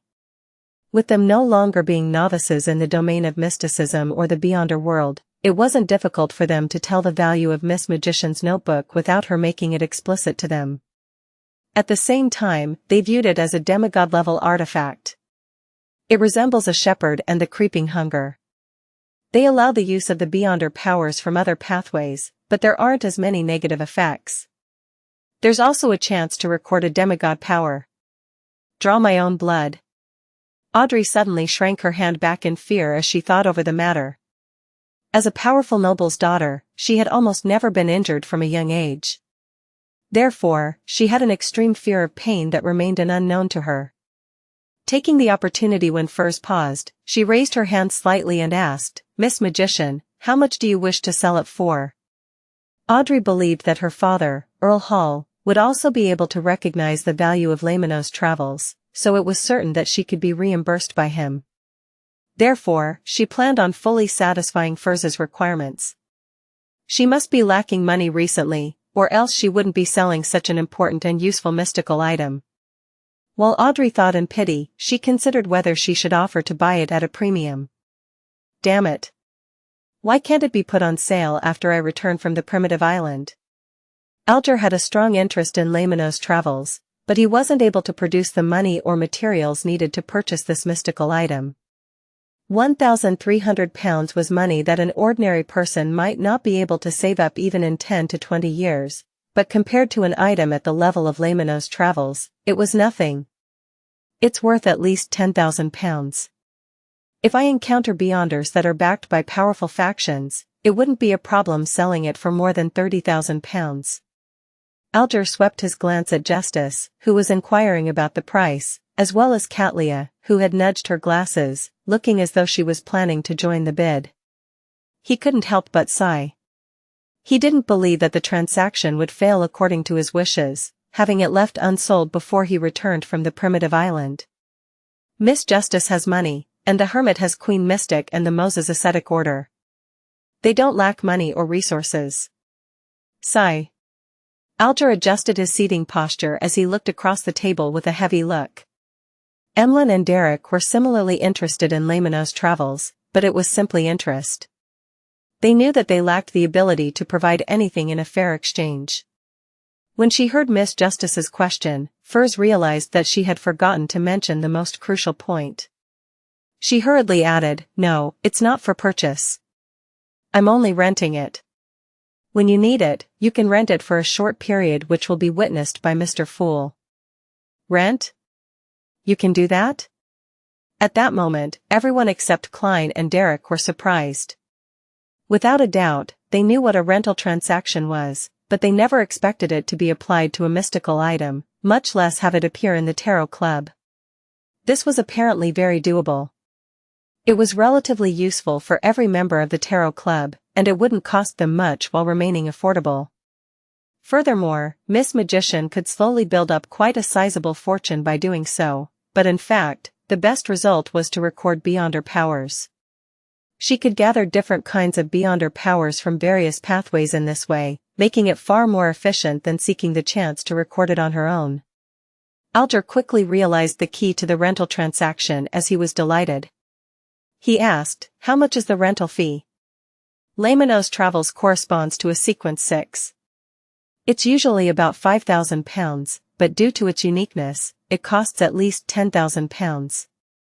Furs had built up quite a bit of experience during her time in the Tarot Club, so after some consideration, she said, "Each rental basically starts at £300. Every additional day is an additional £50. And when returning it, the notebook needs to have 2 additional pages of Beyonder powers than when it was rented out. If there's only 1 blank page or no blank pages when it's rented, one just needs to fill up the full book." Having 2 additional pages didn't mean 2 additional powers. That also meant that they could use any of the Beyonder powers in Lamino's travels. One just needed to make up for it later. There was no need for it to be of the same type, as pages were all that mattered. £50 a day, £1,500 a month, if it's possible, I can keep renting it. Audrey did a simple count of the costs. Alger was thrilled when he heard that as he said with an unperturbed look, "I plan on renting it for 2 days, but the exact price needs negotiation. It will be adjusted based on what Beyonder powers are recorded in the notebook." He felt more confident towards his exploration of the primitive island. "When do you plan to rent it?" Furs asked, delighted that she had business right away. "I'll be renting it for 2 days sometime between this weekend to next weekend." "The exact time hasn't been determined," Alger replied without any hesitation.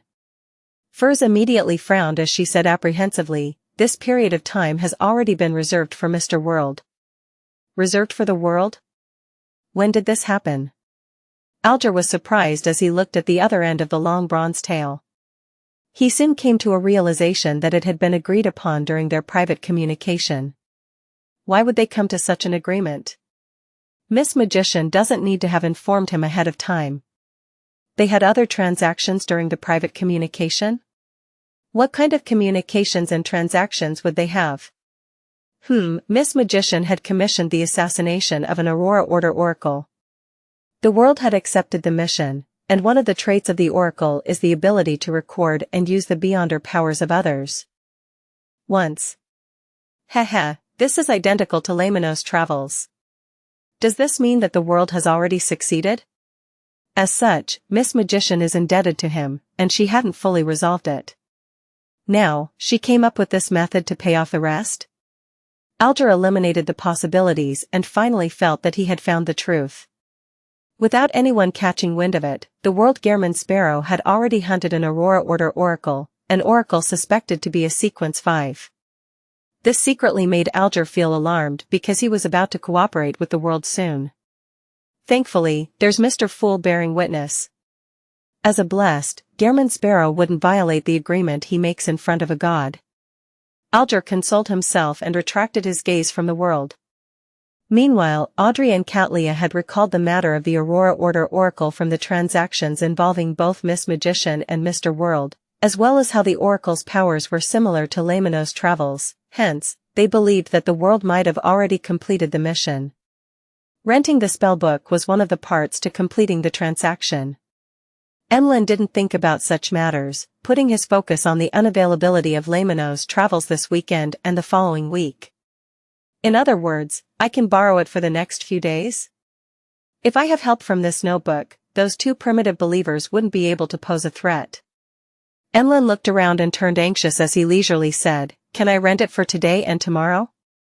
£400 plus 2 pages of Beyonder powers, Furs directly announced the price. Emlyn nodded gently. Introduce what Beyonder powers are recorded first. If they aren't very useful to me, I wish that the price can be lowered because I'll need to waste time recording powers. Furs flipped through Laymanos' travels and began to give a vague introduction. Door opening. Black screen. Tumble. Teleport. Lightning strike. Float. Flight. Windblades.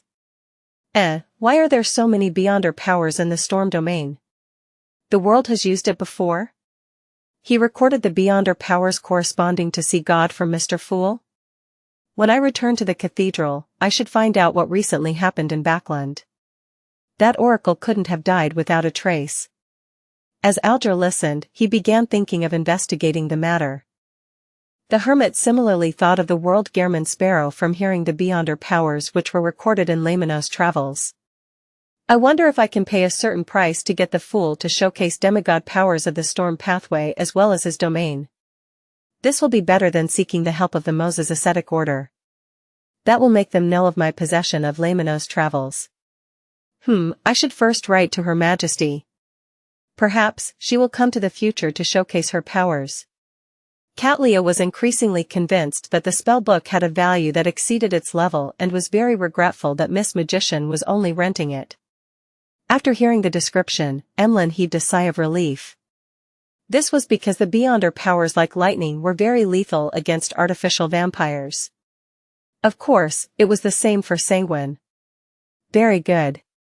I was still worried about needing to seek the sun's help and passing Laymanos' travels to him to get him to showcase purification powers to be recorded. Emlyn instantly became relaxed as he glanced at Derek beside him while saying to Furs, "Deal." £400 with the recording of a few Beyonder powers was nothing compared to the completion of his mission. I can earn money quickly and also obtain Beyonder powers this way. Furs suddenly felt that her future was bright as she hurriedly smiled. Alright, I'll get Mr. Fool to transfer it to you after the gathering. Right on the heels of that, she turned to say to Catlia, "Ma'am, the Abraham family's direct descendant has given a reply. Do you wish to communicate privately or have me directly say it out loud?" Catlia thought and said, "Let's do it privately." Soon, the others had their senses blocked as Furs recounted what her teacher said. They don't know much about Mr. Dor either. They only know 2 things, no, 3. First, among their ancestors, there is an existence known as Mr. Dor. Second, this ancestor vanished in the War of the Four Emperors. They've been struggling to find him. Third, they will hear ravings that can cause a loss of control during the full moon and blood moon. In addition, they temporarily do not wish to make any direct contact. The third point was added by Furs by herself. She wished that Ma'am Hermit and the Queen Mystic behind her could use this to further understand Mr. Dor's matters. This was beneficial in helping the Abraham escape the fate of being cursed. Mr. Dor is the Abraham family's ancestor and he vanished in the War of the Four Emperors. He would create ravings during full moons? The latter was confirmed by Mr. Fool, so there's nothing suspicious.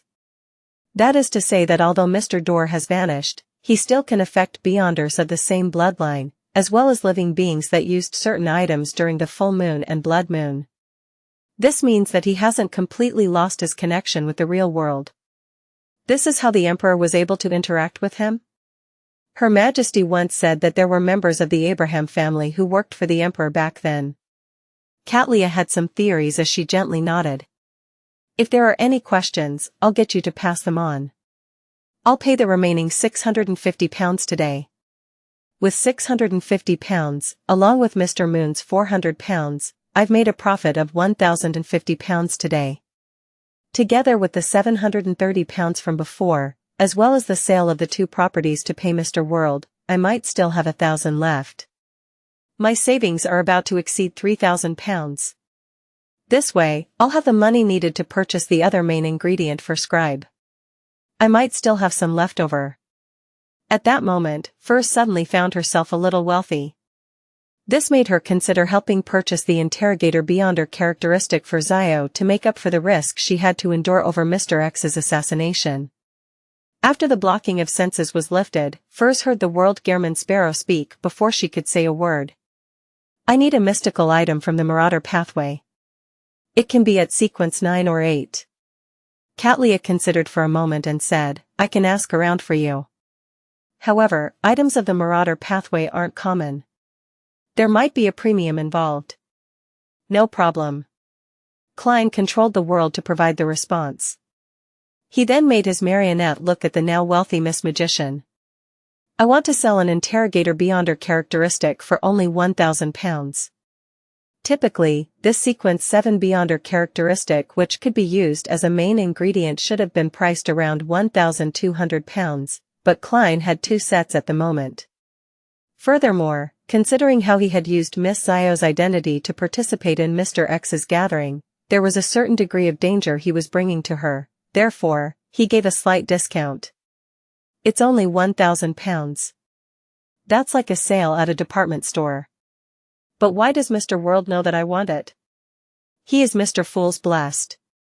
The interrogator beyonder characteristic was in his hands, and he is also aware that I can now afford it. Furs was stunned for 2 seconds as she nearly forgot to reply. During this process, Audrey held back the urge to engage in shopping, because she knew that Zio needed the item. £1,000?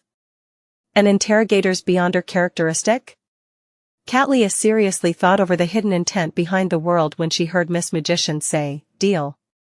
I haven't even made my offer. Katlia mumbled inwardly as she maintained her silence. She could tell that the world and the magician had reached a strange level of understanding on this matter, so she didn't interject. Similarly, she also sensed that something good had happened to the hanged man this week. He appeared more spirited than before, appearing more confident. He previously purchased the potion formula and main ingredients to Ocean Songster. He had also asked me where Obninsks that do not belong to the Church of Storms can be found. This is likely related to the ritual. He has already advanced? Katlia suddenly felt a sense of danger. As the Admiral of Stars who was famous throughout the 5 seas, she always felt a sense of superiority in the Tarot Club. But in recent times, with the World Gearman Sparrow showing his ability at hunting pirate admirals, followed by the Hanged Man reaching sequence 5, a sequence 5 that made him adept at sea battles, she felt that she no longer had the right to belittle others. She felt a sense of urgency that hadn't existed in her for a long time. However, I have sequence 4 ahead of me. It's the boundary between spirituality and godhood. It's not that easy to advance. I still don't see any hope despite preparing for years. Catlia sighed inwardly as she looked at the world Gehrman sparrow and asked, any chances for the blood of a mythical creature? I've been waiting for you to ask this. The fool Klein smiled while watching the transactions as he controlled the world to hoarsely laugh. That angel got me to ask you what you can give him in exchange for a drop of blood. He emphasizes that it needs to satisfy him.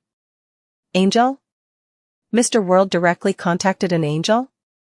Furthermore, he has convinced the angel to provide a drop of blood. Audrey was first alarmed before her thoughts raced as she turned to look at the seat of honor. She suspected that the world, Mr. Fool's blessed, had contacted an angel that was in service to Mr. Fool. She was like the magician, believing that the world only knew of clues to the location of an angel or its remains. They never expected him to directly converse with an angel. One had to know that the grounded angels were equivalent to the leaders of the 7 churches. Indeed. Alger sighed silently, believing that his guess has been verified. As expected of Mr. Fool's blessed. Catlia held back her surprise and shock as she pondered.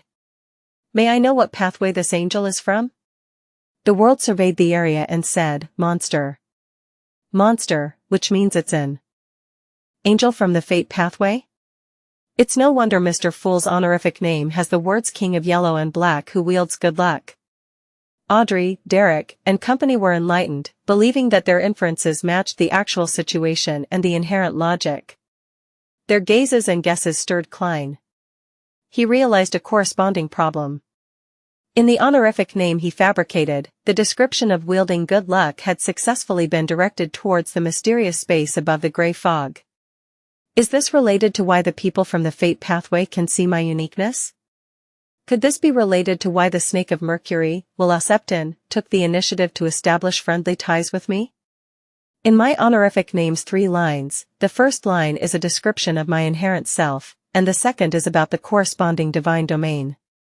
Only the third line involves the authority. Wields good luck. Of course, the Fool itself can also contain a certain amount of authority. Klein suddenly felt that he needed to find an opportunity to communicate with the unborn fetus. However, he suspected that the paper crane would tear at any moment. This was because just erasing the original content was already a rather precarious process. At this moment, Catlia said, Thanks for your help. I will seriously consider it and give you a response as soon as possible. She planned on consulting Queen Mystic to see if there were any conditions that would entice an angel from the fate pathway. With the conversation between the world and the hermit ending, the transactions came to a formal end.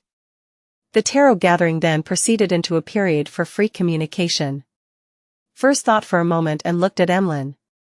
I'd like to remind you of 2 things.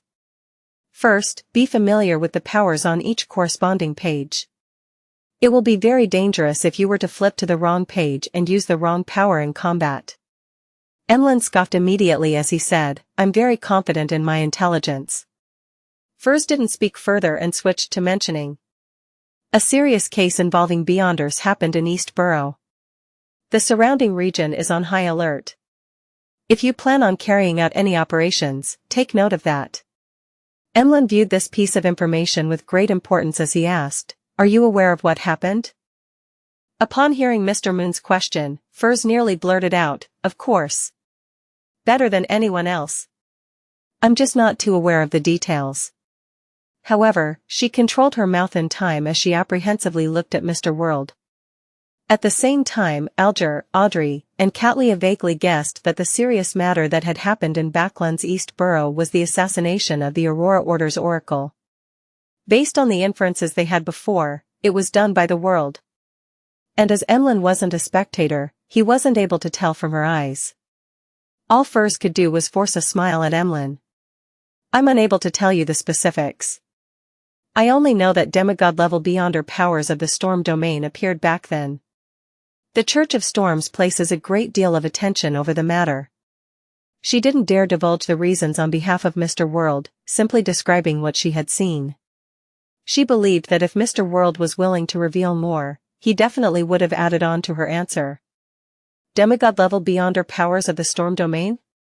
Audrey and company were taken aback as they instinctively doubted the accuracy of their theories. They had previously imagined that Laymanos travels had been created after the death of the Aurora Order Oracle, therefore, the world had no way of borrowing Mr. Fool's demigod-level powers to record them before the assassination.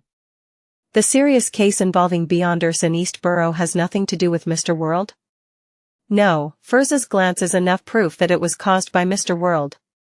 But why would a demigod-level beyonder power of the storm domain appear? One possibility is that Laymanos travels isn't a result of this assassination but that it originally belonged to Furz.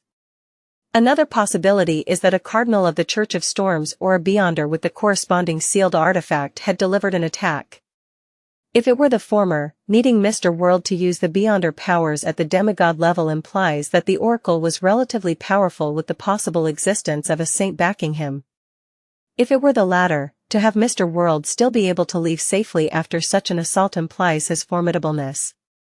Of course, the possibility can't be eliminated that he deliberately lured the Church of Storms to encounter the Aurora Order's Oracle, and while a battle broke out between demigods, he efficiently carried out an assassination during the chaos. Audrey made some guesses based on the details she had observed, and each guess implied one thing. The world had the strength, intelligence, support, and ability, making him one of the top sequence 5 beyonders below that of demigods. How terrifying. As expected of Mr. Fool's blessed. When I arrive at a cathedral, I should be able to figure out what happened. Alger also made a basic judgment of the situation as he sighed. All he could do was console himself. With such a helper, the exploration of the primitive island would only be easier. As for Catlia, she shared similar thoughts with Audrey. She planned on asking Queen Mystic about the situation. This owner of the Dawn had previously revealed in her letter that she would be in Backland for the time being. Demigod-level beyonder powers of the storm domain. Emlyn repeated Miss Magician's words as his head ached. Although he enjoyed staying at home and not heading out, he still needed to head out to get some blood to drink from the hospitals. Being in a big city, he was equipped with common knowledge. Together with his elders' warnings and guidance, he knew a lot about the official organizations like the Machinery Hivemind, Mandated Punishers, and Nighthawks. He knew the influence that a serious case would bring to the area. If I don't have a good disguise while infiltrating East Borough, I might be caught by the Mandated Punishers before I even approach my targets. Although I have the identity of being part of the Church of Mother Earth and wouldn't be impounded underground or made into a test subject of sealed artifacts, this also means that my operation has failed. I might even have Laymanos travels taken away. During such times, taking the sewers would be even more dangerous. Who knows how many official beyonders are lying in ambush over there? Emlyn suddenly felt that what seemed like a simple mission had turned difficult. He quickly came to a decision that he would take action in the latter half of the night. During this time, the low-class residents of East Borough would begin returning home from work. Although it was dark, the streets would be bustling. Even if the Mandated Punishers had 10 times more manpower, it was impossible to carry out any strict surveillance and single out every possible suspect. The next important step is to plan the operation to finish off the 2 artificial vampires without causing much of a stir. I'll have to consider a situation of an intense battle that's impossible to hide. Wait, Miss Magician had just mentioned that Laymanos Travels has a beyonder power known as teleport. The problem is resolved. Emlyn heaved a sigh of relief and chuckled. I will keep that in mind. He had said that sentence very calmly and with great confidence, as though everything was in control. This fellow Emlyn was first stumped before feeling relieved. There's a 90% chance he recalled the Traveler's Door in Laymanos Travels. If I hadn't obtained traveling, I definitely would have added the condition that no one is to touch that spellbook's page before the World Gehrman Sparrow. Klein scoffed silently without a word. To him, as there was only one Traveler's Door in Laymanos Travels, he definitely needed to use Creeping Hunger for his return trip to the primitive island. In that case, he might as well exploit the glove as he needed to feed a death row convict to it. He didn't want to waste it. Anyways, I've warned you. Furz didn't speak further, wishing that everything would go smoothly for Mr. Moon. At that moment, Alger turned to look at little son. Are you still in the City of Silver? Yes, my recent mission is to acquaint myself with my powers and patrol the surrounding area, Derek replied honestly.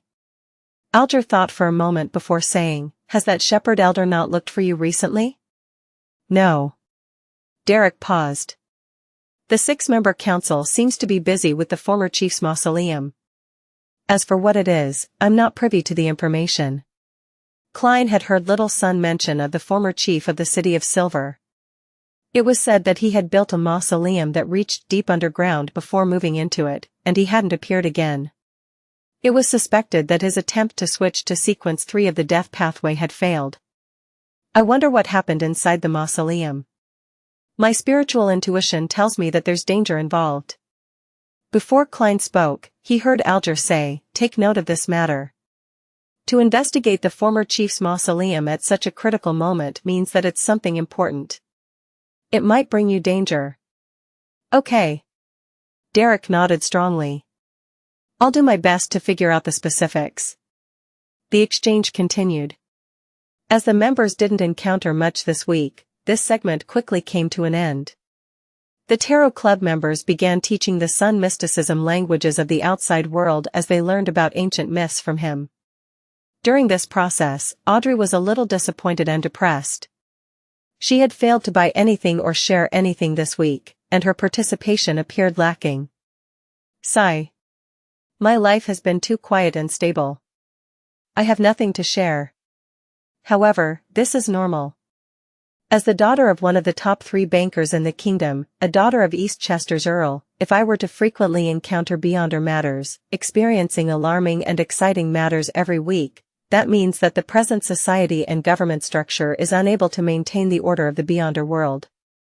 It would definitely result in a fundamental change to everything. When I return to Backland, my contact with the psychology alchemists will increase. I'll be able to change this situation. Audrey rapidly became optimistic, and she stood up and bade Mr. Fool farewell. Over the past half a year, she had read quite a number of useful books thanks to Susie. In terms of profundity and maturity, she was a lot better than before. Buckland Street, Northborough, 160 Buckland Street. After ending the Tarot Club, Klein walked to the attached balcony to his bedroom, and he looked at the surrounding environment which was filled with vegetation. With Miss Magician's attempt to rent out Lamino's travels, there will be more of such Tarot Club transactions in the future. They might not have realized that their own Beyonder powers can be sold. Once the rentals happen more frequently, someone will ultimately request someone to help record a particular power. When the time comes, I'll be able to supply Beyonder powers of various domains thanks to the numerous mystical items I have. It won't be too expensive, but it's long-lasting, and it will often be in demand. I wonder who will be the first to muster their courage to seek the Fool for help, hoping that a demigod power can be recorded. This needs to be a fair exchange, and a sufficient price needs to be paid. If no one dares take that step, afraid that it's blasphemous, I can let the world be an example. After all, Mr. Fool has shown his friendliness and casualness from the beginning. As long as no mistakes are made, similar transactions can be made. Having the precedent of punishing Ma'am Hermit, I don't believe anyone will belittle the Fool as a result. They would be honored, delighted, and fearful. Klein thought about the Tarot Club as his thoughts wandered, filled with anticipation towards the trade of Beyonder powers in the future. At this moment, he heard knocking at the door. Please enter, Dwayne Dantes with his grey sideburns turned around and said. The doorknob turned and the door opened.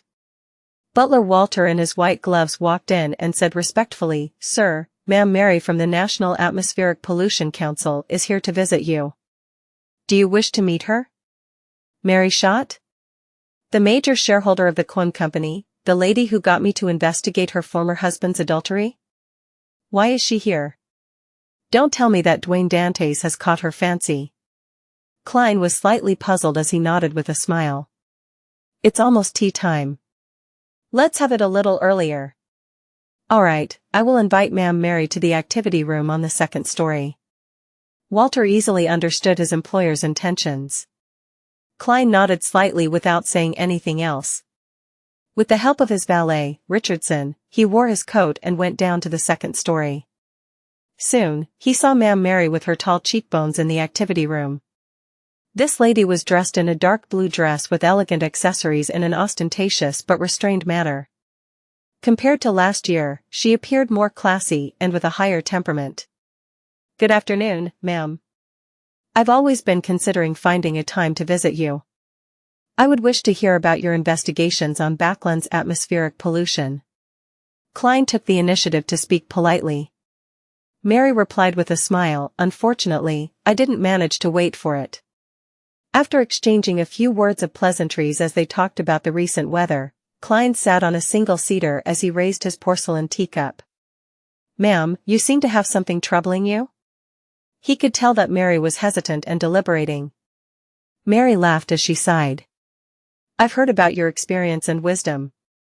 I believe that you're a gentleman with excellent foresight. This is the thing, are you interested in purchasing some of the Quim Company's shares?" "Why? Ma'am, are you in trouble?" Klein asked in a staid manner. Mary shook her head. "Someone else is selling them." "Someone else is selling?" Klein ruminated over those words without immediately asking. After the servant placed the silver 3-layered tray down for high tea and left, he said with a smile, "Ma'am, why don't you purchase it yourself? Even a blind person knows that loan will place more attention on environmental pollution in the future. Therefore, the Quim Company, that deal with anthracite and high-quality charcoal, definitely has a promising future. It being worth £500,000 or even £1 million wouldn't be a fantasy. Of course, the premise is that the company's management can keep up with the corresponding expansion. In such a situation, the acquisition of shares in the Quim Company is definitely a profitable business. If I were you, I'd take it for myself, no matter how much debt I get myself into."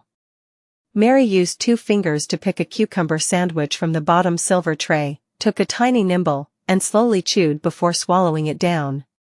With this as a buffer, she finally organized her words. Ever since the law to fix atmospheric pollution was passed, the Quim Company has been rapidly developing. The faces of the shareholders have begun changing. As you know, people who have their sights on money will often have good business sense. And behind them, there are usually some powerful figures at play. If I weren't a member of the National Atmospheric Pollution Council, and had used this to get to know quite a number of nobles and high-ranking government officials, I believe I wouldn't be able to withstand the pressure, and I would end up selling my shares at a relatively good price. I would then leave the stage with a considerably good profit. But even so, most of the shares will quickly concentrate, and I'll quickly lose my status as the highest shareholder, losing control over the company's direction. This is something I inherited from my father. I don't want it to become somebody else's toy. I wish for it to slowly develop into the biggest anthracite and high-quality supplier to Backland, or even all of the Lone Kingdom. Haha, it's not that I haven't tried other solutions. I pledged my shares and sold my property, investing a large sum of my liquidity into it, absorbing 15% of the shares in secret, as well as requesting friends that I can trust to help. I've obtained a total of 10% of the shares, and together with the 20% I originally had, I hold 45% in total. The current situation is that a minor shareholder suddenly decided to liquidate his 3%, and my friends and I temporarily do not have the money to acquire it. This is a commercial war. This was a first for Klein, who was accustomed to dealing with Beyonders. He found it fresh but also unfamiliar. He similarly reached out his hand and selected a sandwich which had high-quality turkey at the bottom of the 3-layered tray. As he ate, he contemplated for about 10 seconds and said, "The shares that you acquire later can also be pledged, right? There won't be enough time. The other party has already provided an offer, and the transaction can be closed at any time," Mary said as she finished the food in her hand. Klein leaned back into his sofa in a relaxed manner. "Why did you come to me?" Upon hearing the question, Mary heaved a slight sigh of relief. "First, you must have brought quite a sizable amount of money to Backland. You wouldn't need to raise funds through different means. Second, you just came to Backland, so you aren't deeply involved with the other party or in other aspects. This also means that I'm not afraid that you would violate the terms of the agreement. Even if you choose to align with them, you'll have to consider if it's worth violating the law. Third, although we've only met once, I believe you are a very dignified and knowledgeable gentleman. Your praise is leaving me a little embarrassed. However, it also means that my acting performance as Dwayne Dantes is effective. At the very least, everyone knows that he's a middle-aged gentleman with foresight and competence, with plenty of money that he has nowhere to invest. Considering the original £16,493 and Miss Magician's £6,000, as well as the £48 provided by Mr. X, I have a total of £22,991 and 5 gold coins. Even if I deduct the £5,987 I owe Miss Messenger, I'll be considered a true tycoon. Many people with assets worth £100,000 might not have that much liquidity. Klein couldn't help but do a count of his wealth as he asked with a smile, "Ma'am, what do you wish for me to do?" Mary sipped some tea and said eloquently, "Acquire the 3% shares. But before that, I'll sign 2 contracts with you. The first contract stipulates that I'll forcefully purchase the shares from you in 3 months and buy it at the highest price over this period of time. The corresponding tax will be shouldered by me. The second contract stipulates that we act in concert. In addition, I will make you a member of the board of directors for the Coin Company. You will enjoy the corresponding perks as you monitor the company's development. This will help you be integrated even better into high society." Sounds like a sure win. It's equivalent to me providing a loan, and Ma'am Mary will repay me with a certain amount of interest and social resources. And compared to a debt agreement, I'll be holding on to the shares of an excellent company. It's more secure, after all, we are considered strangers. Of course, that's under the premise that the Coin Company itself is alright. This is also why she's making me a director. Klein analyzed the conditions proposed by Ma'am Mary and slowly felt enticed by them. From his point of view, Dwayne Dantes needed some investments. Otherwise, he would appear suspicious. Then, selecting the kind of investment was a rather important problem since it had to be considered that Dwayne Dantes might have to give up everything and leave Backland because of his operation's failure or success. When the time comes, there's a chance to take away the money, but I can forget about the shares. This kind of investment, one that allows me to quickly recoup my investment, meets my requirements. I might even earn quite a bit. Klein contemplated for a moment before warmly smiling. Helping a lady resolve problems is something that I need to do. Ma'am Mary immediately felt relieved. Just as she was about to say something, she heard Dwayne Dantes' attractive voice continue. "However, I'm rather cautious in regards to any investments I make. I will hire a lawyer and an accounting team to investigate the Coin Company's situation. I'll try to reach a conclusion as quickly as possible, and if there aren't any problems, we can begin our cooperation. Aside from that, I will also do a divination." Klein silently added inwardly, "Definitely." Ma'am Mary smiled and added, "I'll bear the costs for such expenses." Klein didn't reject the offer as he nodded and said, "How much would the 3% shares cost?" "The current valuation is £9,600, but the shareholder believes that the Coin Company has a promising future, so it can't be lower than £12,000. Mary gave him the exact details. Phew. Klein used a calm and relaxed manner to smile. That's still all right. Dwayne Dantes is indeed rich. Mary thought as she said, "Dwayne, can I invite you to visit the Coin Company tomorrow?" "That's exactly what I wish for," Klein replied with a smile. At the same time, he couldn't help but think of something. His former landlord, Stellan Sammer's husband, was likely still a manager at Coin Company. Yet another familiar face, but it's not one for Dwayne Dantes. Klein felt wistful for some baffling reason. At 8 p.m. there were still crowds of people entering East Borough from the other streets. Fatigue obviously colored their faces. And this continued almost until 10. Emlyn White had changed into a grayish-blue worker's attire, wore a cap, and hid himself in the alley of the Backland Bridge area while observing the poor that sauntered back and forth. Although he didn't have any experience in disguising himself, he had eyes and brains. Just a short observation was enough for him to discover the problems with his attire. The most important point was that, compared to the poor who had dirty and ragged clothes, the work attire he had bought in the afternoon was too new and clean, easily attracting the attention of others. Emlyn thought for a moment, returned to the dark alley, and reached out his fingers. Using what he had seen, he began tearing open the areas that were easily damaged. Then, he observed his surroundings as his facial muscles gradually distorted into a grimace. With a look of contempt, Emlyn came to the wall, closed his eyes, and began dabbing the dirt onto his clothes and pants. The smell of coal, the smell of rotting mud, the smell of pp*ss. Emlyn subconsciously extended his palm away from himself as he covered his mouth with his other hand. He nearly vomited. At this moment, he realized that having an extraordinary sense of smell wasn't necessarily a good thing. After a few minutes of excruciating torture, Emlyn finally finished his disguise. Even his handsome face was stained with coal. With this disguise, he hunched his back, and slipped into the crowd, quickly entering East Borough without garnering any attention. As he walked, Emlyn realized a problem. He wasn't familiar with the roads at all. He had no idea where Limestone Street or Beluga Whale Street was in East Borough, while most of the street signs had already been damaged. An assassination attempt really is a troublesome matter. Emlyn mumbled as he began asking around for directions.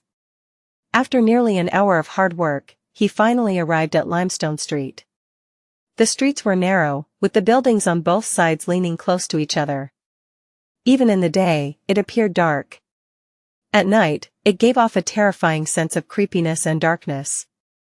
But to the sanguine, such an environment wasn't bad. The only problem was the dirt and messiness. After spraying a medicine that eliminated his scent, Emlyn walked into the condominium at Unit 6, went to the third story, and approached the public washroom with his nose pinched before standing outside the room of primordial moon believer, Argos. Emlyn cocked his ears to listen for a while before he stopped pinching his nose in puzzlement. He nearly fainted from the stench wafting over from the washroom. It took him a great bit of effort to focus his gaze on the room. His sense of smell told him that there wasn't anyone inside, nor were there any corpses. He moved away? Or he isn't back? Emlyn muttered silently in a daze. He never expected his hunt to be so unsuccessful. After reining in his emotions, Emlyn left the condominium and rushed to 19, Beluga Whale Street. This time, he was delighted to discover that someone was home. Gallus Kevin was home. At that moment, Emlyn caught the scent of another person. It was very identical to Argos's apartment at Limestone Street. 2 people. There are 2 people in the room. Argos isn't home because he came to Gallus Kevin. 2. Emlyn's expression suddenly froze. He wasn't worried if it was 1-on-1. But if it was 1 against 2, he was still a little fearful with Lamino's travels. After all, the 2 of them were artificial vampires with rather significant strength. As a sanguine who liked to stay home, the number of battles Emlyn had involved himself in could be counted on one hand. Furthermore, he had never attempted fighting in the state of a numbers disadvantage. Be it his attack on the previous primordial moon believer, or resisting Bishop Utravsky from the Harvest Church, he basically had the numerical advantage in being the worst at 1-on-1 fights. Thinking back to the failure of his family of 3 attempting to defeat the half-giant bishop, Emlyn's expression turned livid as though he had recalled the torture he suffered back at the Harvest Church. As there weren't many residents living here, and with Gallus Kevin having sharp senses as an artificial vampire, he didn't dare stay outside the door for too long. He quickly walked past the area and walked to the end of the corridor and hid in the shadows. What should I do next? Emlyn leaned against random objects that blocked the crimson sunlight as his thoughts rapidly whirled in an attempt to find a solution with his pitiful amounts of experience. Gradually, the words which the hanged man had taught the sun surfaced in his mind. Patience is an important premise when dealing with many situations. Only by being able to curb your urges and irascibility will you be able to avoid danger to the greatest extent.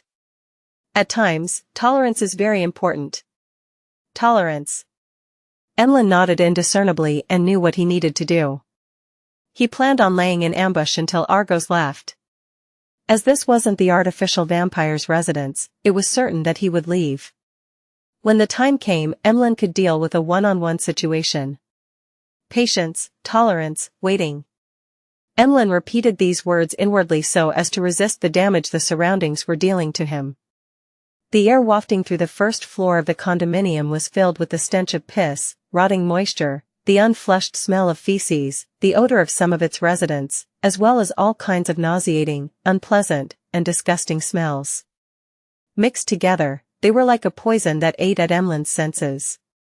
For the first time in his life, Emlyn wished that he could slice off his nose. He had the feeling as though he was stuck in an abyss or was in hell suffering torture. Patience. Tolerance. Waiting, he mechanically chanted the principles, finding each second that passed excruciatingly long. Finally, he saw Gallus Kevin's door open. A thin dark brown figure walked out. His cheekbones protruded, and he had a high, sharp, and crooked nose. He was none other than the primordial moon believer, Argos. At that moment, his face had patches of swollen festering that looked disgusting. Indeed, as that young boss, Ian, said, these fellows wear clothes that are clean and tidy, completely unlike the residents of East Borough. Emlyn became spirited as he watched Argos leave the condominium. After patiently waiting for nearly 5 minutes, he stood up and decided to take action. As his target, Gallus Kevin, was an artificial vampire, Emlyn was rather aware of his opponent's strengths and traits. Hence, he had made preparations in a targeted manner. Gallus Kevin's sense of smell isn't weaker than mine when I just came of age. This actually cannot be confirmed. For him to stay in such an environment, he might have already lost his nose and brains. Besides, his spirituality can't be weak, and he has an innate instinct that's geared towards danger. His vision and hearing can't be too bad either. As Emlyn viewed his opponent with scorn, he consumed a potion and sprayed out a liquid to cover his body's scent again. Right on the heels of that, by consuming the potion and spraying it on like last time, he hid his body and attire, disappearing as though he had been wiped away by an eraser.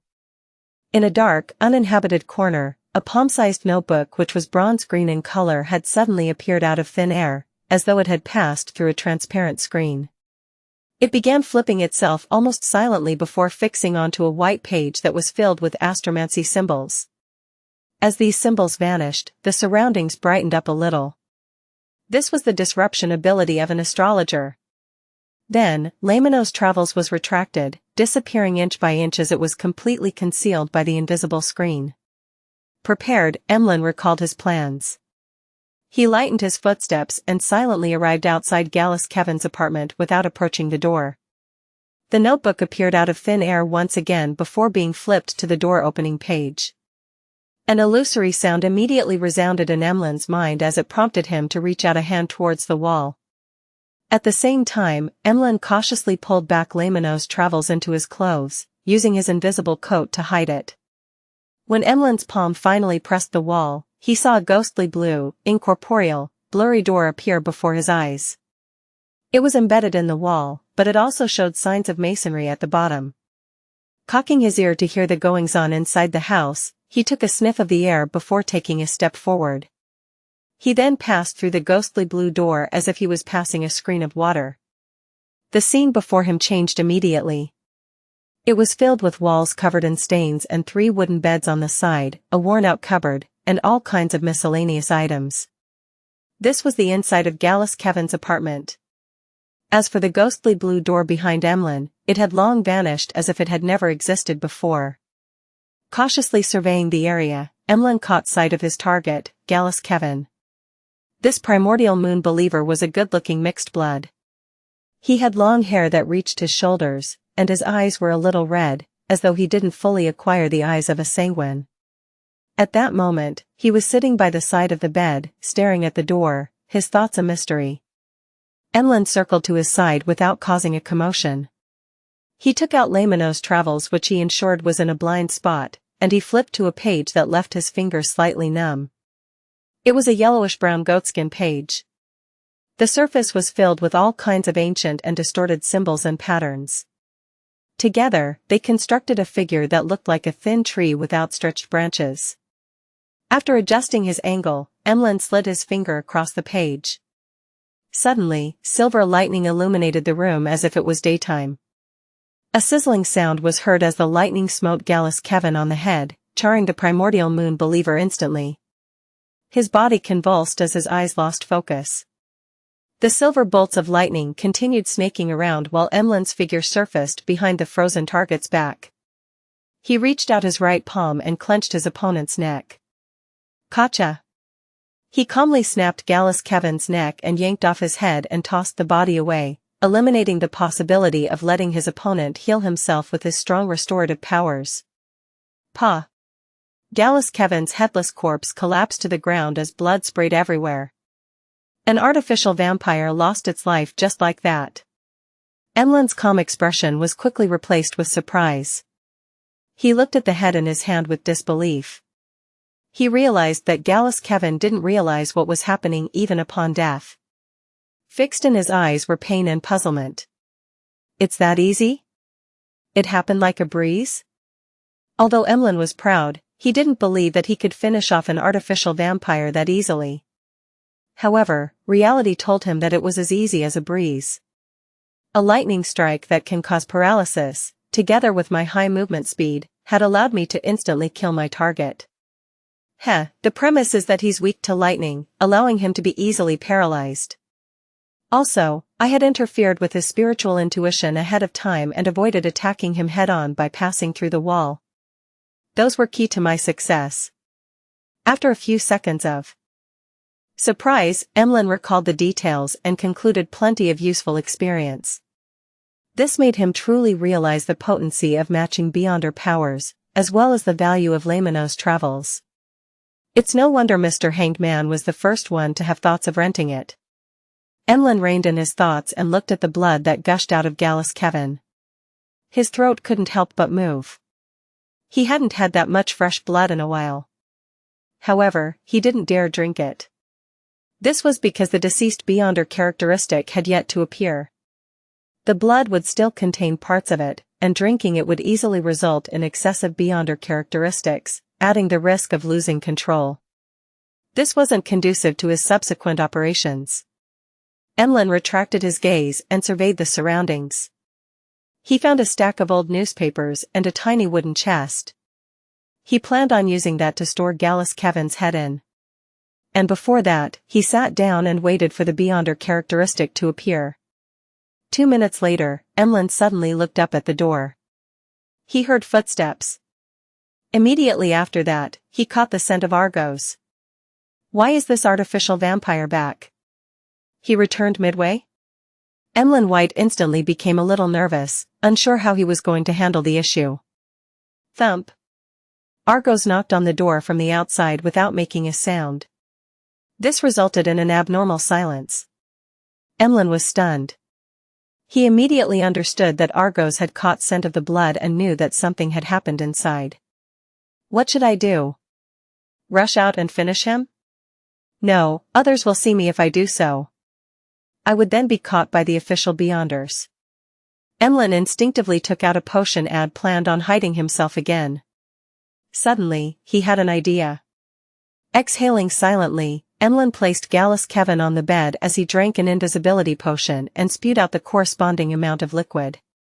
Slowly and very gently, he moved to a corner of the room and hid there. This way, it made it seem like the assassination was completed and that the murderer had long fled the scene. As time passed, aside from the occasional passing by of the residents, there was silence both inside and outside. Suddenly, Gallus Kevin's window creaked open as a pair of eyes shot its gaze inside. After careful inspection, Argos, with a festering face, leaped into the room and slowly walked to the corpse which was still indistinctly expelling the Beyonder characteristic. In the corner, Emlyn White secretly took out Laymanos Travels while Argos wasn't looking in his direction. He flipped to another page of Lightning Strike. At this moment, Argos's sight landed on the bed and on his companion's head, as well as the stack of old newspapers and the tiny wooden chest. His pupils suddenly constricted. Not good. Emlyn White traced Argos's gaze and realized that he had forgotten to deal with the old newspapers and the tiny wooden chest. Although they were part of the room, they were placed in different parts of the room. Now, they were put together, making it appear rather odd. It was as though someone had wanted to do something with them before having to give up for the time being. Then, why would there be a need to give up? Was the person alarmed by the knocking of the door? That means that the murderer hadn't left and is hiding in a particular corner of the room? Similar thoughts flashed in Argos's and Emlyn's mind at the same time. However, one of them was feeling perplexed, while the other was reverse inferring the other party's thoughts. No good. The two vampires reacted at the same time as Argos lunged to the side as he emitted thick black gases that resembled a bat's wing. As for Emlyn White, his finger quickly swiped across the opened Laymanos travels. Suddenly, a silver hue appeared, illuminating the room again. The lightning that branched out didn't hit Argos and ended up hitting the ground beside the bed. It broke up into countless thin bolts that snaked towards conductive materials. Here, the wing which Argos used thick black gases to create seemed to attract the lightning. It was pursued by the snaking lightning as they struck him, spreading across his body. Argos became numb for a second and crashed down to the ground before he could leap up. Emlyn hurriedly flipped through Laymanos travels and once again slid his finger across a lightning strike page.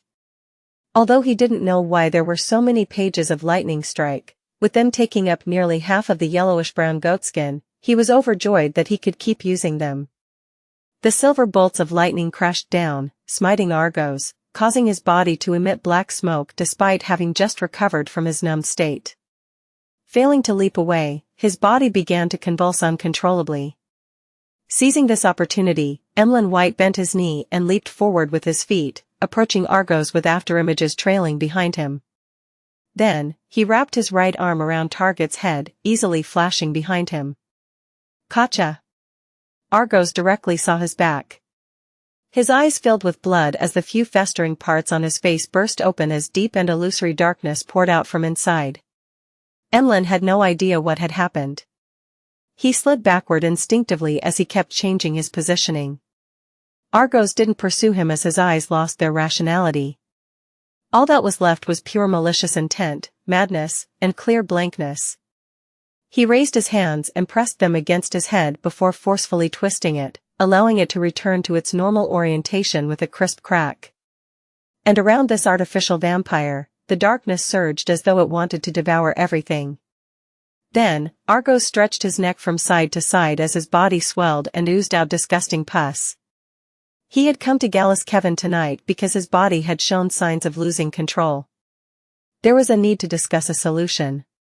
He returned midway because he suddenly came to a realization that perhaps the harsh environment had caused intense negative effects to him due to his extraordinary sense of smell and sensitivity, thus, resulting in him having signs of losing control. And at that moment, he completely broke down with the shadow of death hanging over him. He had lost control. Emlyn White's heart palpitated when Argos swept his gaze across him. He felt that he had encountered trouble again as he couldn't help but curse the Primordial Moon's believers for often making themselves into monsters. He didn't immediately pray to Mr. Fool for two reasons. First, there wasn't any time as his opponent was about to launch an attack. Second, in a one-on-one situation, Emlyn believed that it wasn't too dangerous dealing with a Sequence 7 rampager. He made every second count by flipping through Laymanos travels quickly, letting it land on the page with lightning strike again. Pa! Thick, distorted bolts of silver lightning smote down heavily as it flailed its claws, striking the mutated Argos. At that moment, the lightning seemed to shatter the surging darkness, but it also seemed to be devoured by it. The two vanished at the same time, leaving behind Argos who had finally locked his sights onto Emlyn. This artificial vampire who had lost control produced afterimages as he pounced towards his target. Emlyn crouched down and rolled, dodging the lethal strike. At the same time, he reached his free right hand into his pocket and took out a metal bottle. Bam! As Argos quickly turned around, he instantly appeared near his enemy. Pa! Without any time to remove the cover, Emlyn clenched his fingers, pinching open a crack in the metal bottle. Then, he threw the bottle ahead, letting the pure and radiant liquid inside splatter towards the approaching Argos. This was sun water which he had concocted with his spirituality. It was extremely strong against vampires. This was the preparation that a potions professor had to do in advance. Ah! Being splashed by the liquid, Argos let out a blood-curdling scream. Wisps of black smoke billowed from his body as he lost his strength in midair. Bang! Although he collided with Emlyn, he failed to make him lose his balance. Emlyn tumbled twice but didn't suffer any actual damage. While tumbling, Emlyn ignored managing his injuries. He swatted his right hand which had made contact with a few drops of sun water and quickly flipped Laymanos Travels. Pa! Another bolt of silver lightning smote down, causing Argos's tragic cries to come to an end. This vampire who had lost control had appeared to be suffering the radiance of the sun from a close distance as he fell into a state of intense paralysis. Emlyn seized this opportunity and took out another bottle of sun water. He unscrewed the cap and poured it towards his opponent.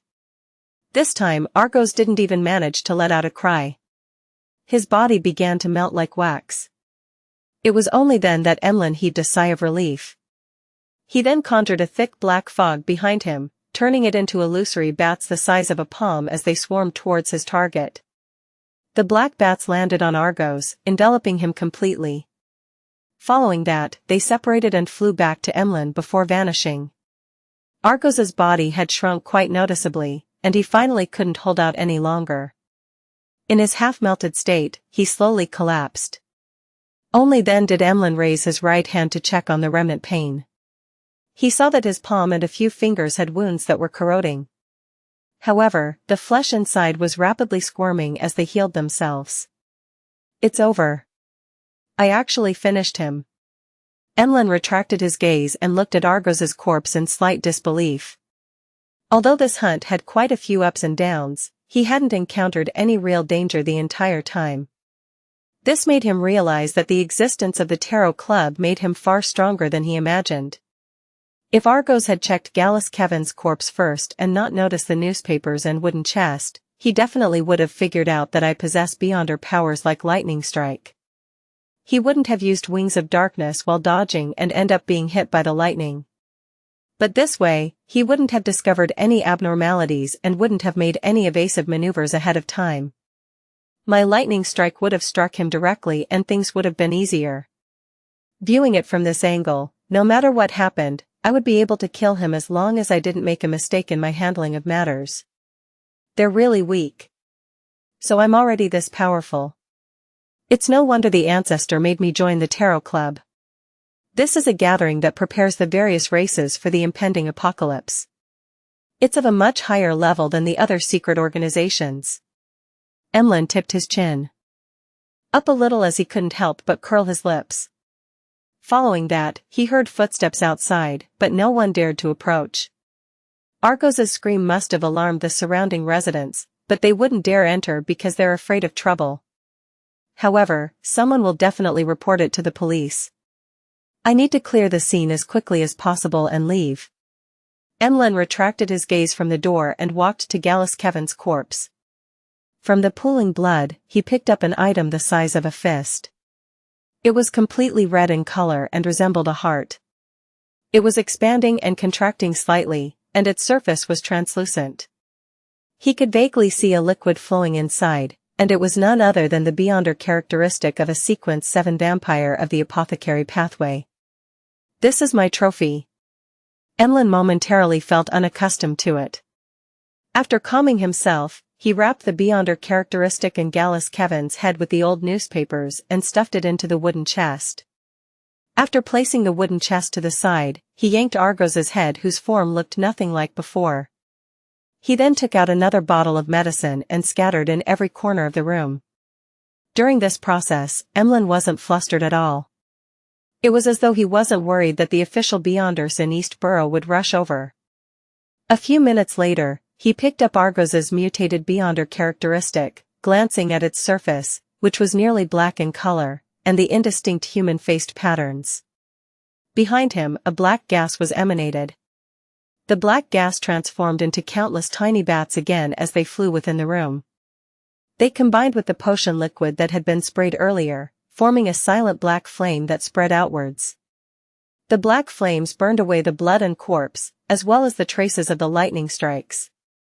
All that was left was a layer of sticky liquid that resembled asphalt covering the different objects in the room.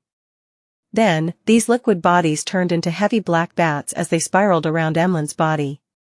Emlyn didn't have extravagant hopes that his actions could completely interfere in subsequent investigations. He only had one goal: to make the situation look okay. This made the police or official beyonders who took on the case write off the matter as something of little value. After a simple investigation, they would file it away and not pay any further attention to it. After doing all of this, Emlyn, with his cap and blackened face, surveyed the room. Following that, he bowed slightly at the crimson moon. Meanwhile, he flipped the pages of Lamino's travels and had it stop at teleportation. Emlyn's figure, along with the heavy bats, immediately turned transparent and formless as he vanished from the spot. After nearly 15 minutes, a few policemen from East Borough rushed in. They crashed through the door but didn't discover any residents or corpses. They yawned languidly and forced the onlooking residents to admit that they had been hallucinating, thus, ending the investigation. This was the efficiency and style of the East Borough Police. After leaving East Borough, Emlyn first headed home and had Lamino's travels. Then, with his spoils, he headed straight for Aurora's house in West Borough. He wanted to declare his victory and claim his reward. Inside Aurora's villa, Emlyn saw Cosme, who was also a baron like he was. This sanguine who seemed like a man in his prime was Nib's Aurora's spokesperson. "I'm also a baron, and one that recently achieved adulthood at that," Emlyn mumbled inwardly. He got up from the sofa in the activity room and bowed. "Good evening, my lord." Cosme was just about to say something when his nose twitched. He then cast his gaze towards the wooden chest beside Emlyn's feet. "The smell of fresh blood?" As he asked in puzzlement, he seemed to connect the dots and added after a second of thought, "You killed another target?" Emlyn curled his lips and shook his head. "No." Then, before Cosme could ask further, his smile turned profound. "Not one, but two." "Two?" The middle-aged gentleman was taken aback as he watched Emlyn bend down to open the lid. During this process, Emlyn's facial muscles winced a little as the series of actions had touched the wound on his right hand.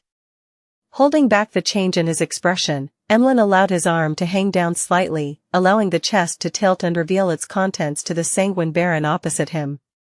Two charred, bloody heads were stuffed inside a pile of old newspapers. By the side were two transparent objects which resembled hearts, one red with vitality, and the other nearly black. This impactful scene was reflected in Cosme's eyes as he looked up in surprise, staring at Emlyn blankly as he blurted, "You did this?" Although he had only managed to recognize one head being Gallus Kevin's, but the two vampire beyonder characteristics couldn't be faked. Emlyn put down the wooden chest and allowed his right hand to hang down naturally. Surreptitiously, he flicked his right hand very slightly along the corners of his trousers as he replied with a smile, "Of course. This is the thing, after receiving the £7,000 reward back then, I bought a particular baron's legacy at a particular beyonder gathering. With it, I advanced. I don't wish to use money to satisfy the murderers who hunt us sanguine, but I didn't wish for this legacy to land in the hands of others. Besides, the seller wasn't necessarily the hunter." Taking this opportunity, Emlyn revealed the fact that he had already become a baron. Furthermore, every word he said was the truth. This was a technique he had learned from the Tarot Club. "I long knew that you were a baron. Do you think your frequent purchases of all kinds of items with spirituality and the borrowing of books that explain potions would go unnoticed? If it weren't because of certain factors, we would have questioned you long ago. What I'm surprised about is your combat ability. You don't even have a single mystical item, and with you only wishing to buy dolls, it's not easy to hunt two artificial vampires without causing a commotion, even for a baron. Even I would need to make plenty of preparations and acquire detailed intelligence before it's possible. Without anyone noticing it, Emlyn is already this strong?" Cosmiodora couldn't help but lampoon as he revealed a fake smile. So that's the reason. Emlyn, why did you hide it from us? Don't you wish to be addressed as Lord by the other sanguine? Emlyn glanced at the sanguine's expression and tilted his chin. I was planning on telling everyone, but since there was the hunting competition, I decided to give everyone a surprise. Cosmi, I've already hunted 3 of the primordial moon believers, and you gave 5 targets. Does this mean that I've won? He couldn't wait to change his form of address from Lord to Cosmi. Cosmi's eyelids twitched as he chuckled. Yes, that's right. You can ignore the 2 other targets. Leave it to Russ Bathory and the rest.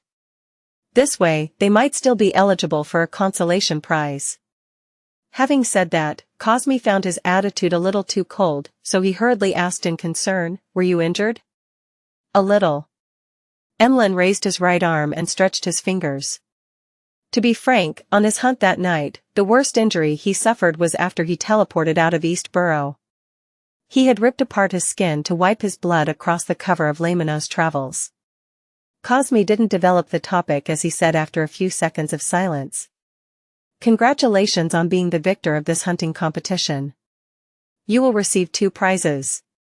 First, if there's a chance to become a viscount in the future, you will enter the final list of candidates, receiving free help for the ritual. Second, you will obtain a mystical item. It's a ring personally created by the ancestor. Although it doesn't contain any godhood, it possesses potent and very mystical powers. As the ancestor didn't name it, we all call it Lilith's ring. Also, according to convention, these 2 Beyonder characteristics will belong to the entire sanguine race. This way, we might be able to have 2 more newborns, and you would receive £3,000 in cash in return. A ring personally created made by the ancestor. Although Emlyn was somewhat disappointed that the reward wasn't a Viscount's Beyonder characteristic, with it only being candidature and a free ritual, the ring made by sanguine ancestor Lilith herself was enough to put things right. To a proud sanguine with a sense of racial superiority, this was the highest form of honor. As his joy was quelled, Emlyn, who had participated in several tarot gatherings and had completed 2 hunts, felt that things weren't that simple. I was sent by the ancestor to Mr. Fool, and now, I'm receiving a ring from the ancestor? Isn't that too much of a coincidence? Emlyn thought for a moment and couldn't figure out the answer. He finally decided to pray to Mr. Fool later, describe the entire situation, and see what advice he could give him. Noticing that Emlyn's joy had subsided and that he had remained silent for more than 10 seconds, Cosmi cleared his throat. That ring and the cash will be given to you tomorrow. When the time comes, I'll summon Russ Bathory and company, officially announcing your victory in this hunting competition. Then, the ring will be given to you. No problem. Although Emlyn lacked the experience in such matters, he knew that rewards couldn't be given in private. It needed to be given in front of all the participants. Without staying any longer, he bade farewell and left Odora's villa in a rental carriage. As the carriage slowly drove off, Emlyn took a look at the crimson moon which was hanging silently in the sky. His mind gradually calmed as he couldn't help but recall everything that happened that very day. From that, he concluded lessons and gained experience. Finally, he began counting how many Beyonder powers he needed to record onto Laymanos Travels. I used all of the 5 lightning strikes. 1 teleportation, 1 door opening, 1 astromancy. A total of 8 times. In addition to that, I need to pay 2 additional powers, making it 10. This will be a little difficult. There are some Beyonder powers that probably can't be recorded, for example, my self-recovery powers. I can only repeat them. After I obtain the ancestor's ring, I can try recording the Beyonder powers it possesses. Lilith's ring? Above the grey fog in the palace that looked like a giant's residence, Klein sat in the high-backed chair belonging to the fool as he quietly pondered over Emlyn White's prayer. He had originally imagined that he would be woken up in the middle of the night, having to provide a particular inexperienced vampire help, but to his surprise, Emlyn had finished everything by 11 and had even submitted the mission in. Back then, Emlyn prayed to the fool because of a revelation from the ancient god, Lilith. Now, he has received her ring. Regardless of who Lilith is, I need to be wary and observe. Klein seriously contemplated for a few seconds before replying to Emlyn's prayer in a staid manner, when praying to me or participating in the gathering in the future, take off that ring. After giving his instructions, Klein returned to the real world. Without worrying about being woken up in the middle of the night, he slept till daybreak. After breakfast and taking a rest, it was time for his etiquette lessons with Wuxia. It was a special lesson for the ball he was hosting at his residence on the weekend. Wuxia's soft black hair flowed as the ends of her dress twirled while she led Dwayne Dantes into familiarizing himself with the opening dance. In the brisk and comforting music, this etiquette teacher suddenly said, "I heard Ma'am Mary visited you yesterday afternoon?" "Yes." As Klein poignantly reflected on how there weren't any secrets in the world of social networks, he nodded frankly. Wuxia nodded gently and said after 2 seconds of silence, "I heard that Ma'am Mary has pledged all her shares to the bank to borrow a large sum of money. This is a warning for me to be careful, so that I wouldn't fall into a scam. The help I previously provided had not only allowed me to quickly enter the social circles in Buckland Street, but it has also continuously brought me benefits. However, Ma'am Mary's pledging of shares was to secretly acquire more shares." Klein listened in silence before revealing a warm smile. "Thank you." He paused and added, "I believe in the character of every friend, but in the field of business, caution is forever the first principle. I've already gotten Walter to hire an independent lawyer and accounting team to perform the due diligence, and come up with a proposal that can protect my interests and avoid taxes in the best way possible. Before that, I won't make any decisions." Wuxia raised her head a little and looked into Dwayne Dantes's deep blue eyes before suddenly sighing with a laugh. "You truly are a wise person." Klein originally wanted to attribute it to maturity, but thinking back to how Wuxia's husband had previously been in a scam over his cloth, and he had only managed to reduce his losses thanks to him, such an answer easily made her imagine things and make comparisons. Since it would appear like a mockery, he changed his excuse and said with a chuckle, "My wisdom comes from the lessons I've received in the past. It's hard to imagine you being duped." Wuxia chuckled as she lowered her head. "Is it due to all your experiences that you can appreciate the different kinds of charms for all kinds of ladies? When is this rumor ever going to end?" Klein said with a helpless smile, "Every flower has something beautiful about it." After familiarizing himself with the entire process and a corresponding dance, Klein walked Wuxia out. Together with his valet, Richardson, he took up Ma'am Mary's invitation and headed for the Coim Company in Sherwood Borough. Outside the Coim Company. When Klein alighted from the carriage, he looked around as if he had never been here before, as though everything had a strong sense of novelty. In fact, he wasn't a stranger to the area. He knew that opposite the street was the Gardley department store where the middle class enjoyed patronizing, and that there was a shop not far away that was famous for its specialty desi pies. He had once spent a considerable amount of time here waiting for Daraga Gale to tail him so as to obtain evidence to his acts of adultery. Retracting his gaze, Klein walked towards the Coim Company with Richardson. Ma'am Mary and her lady's maid were already waiting there.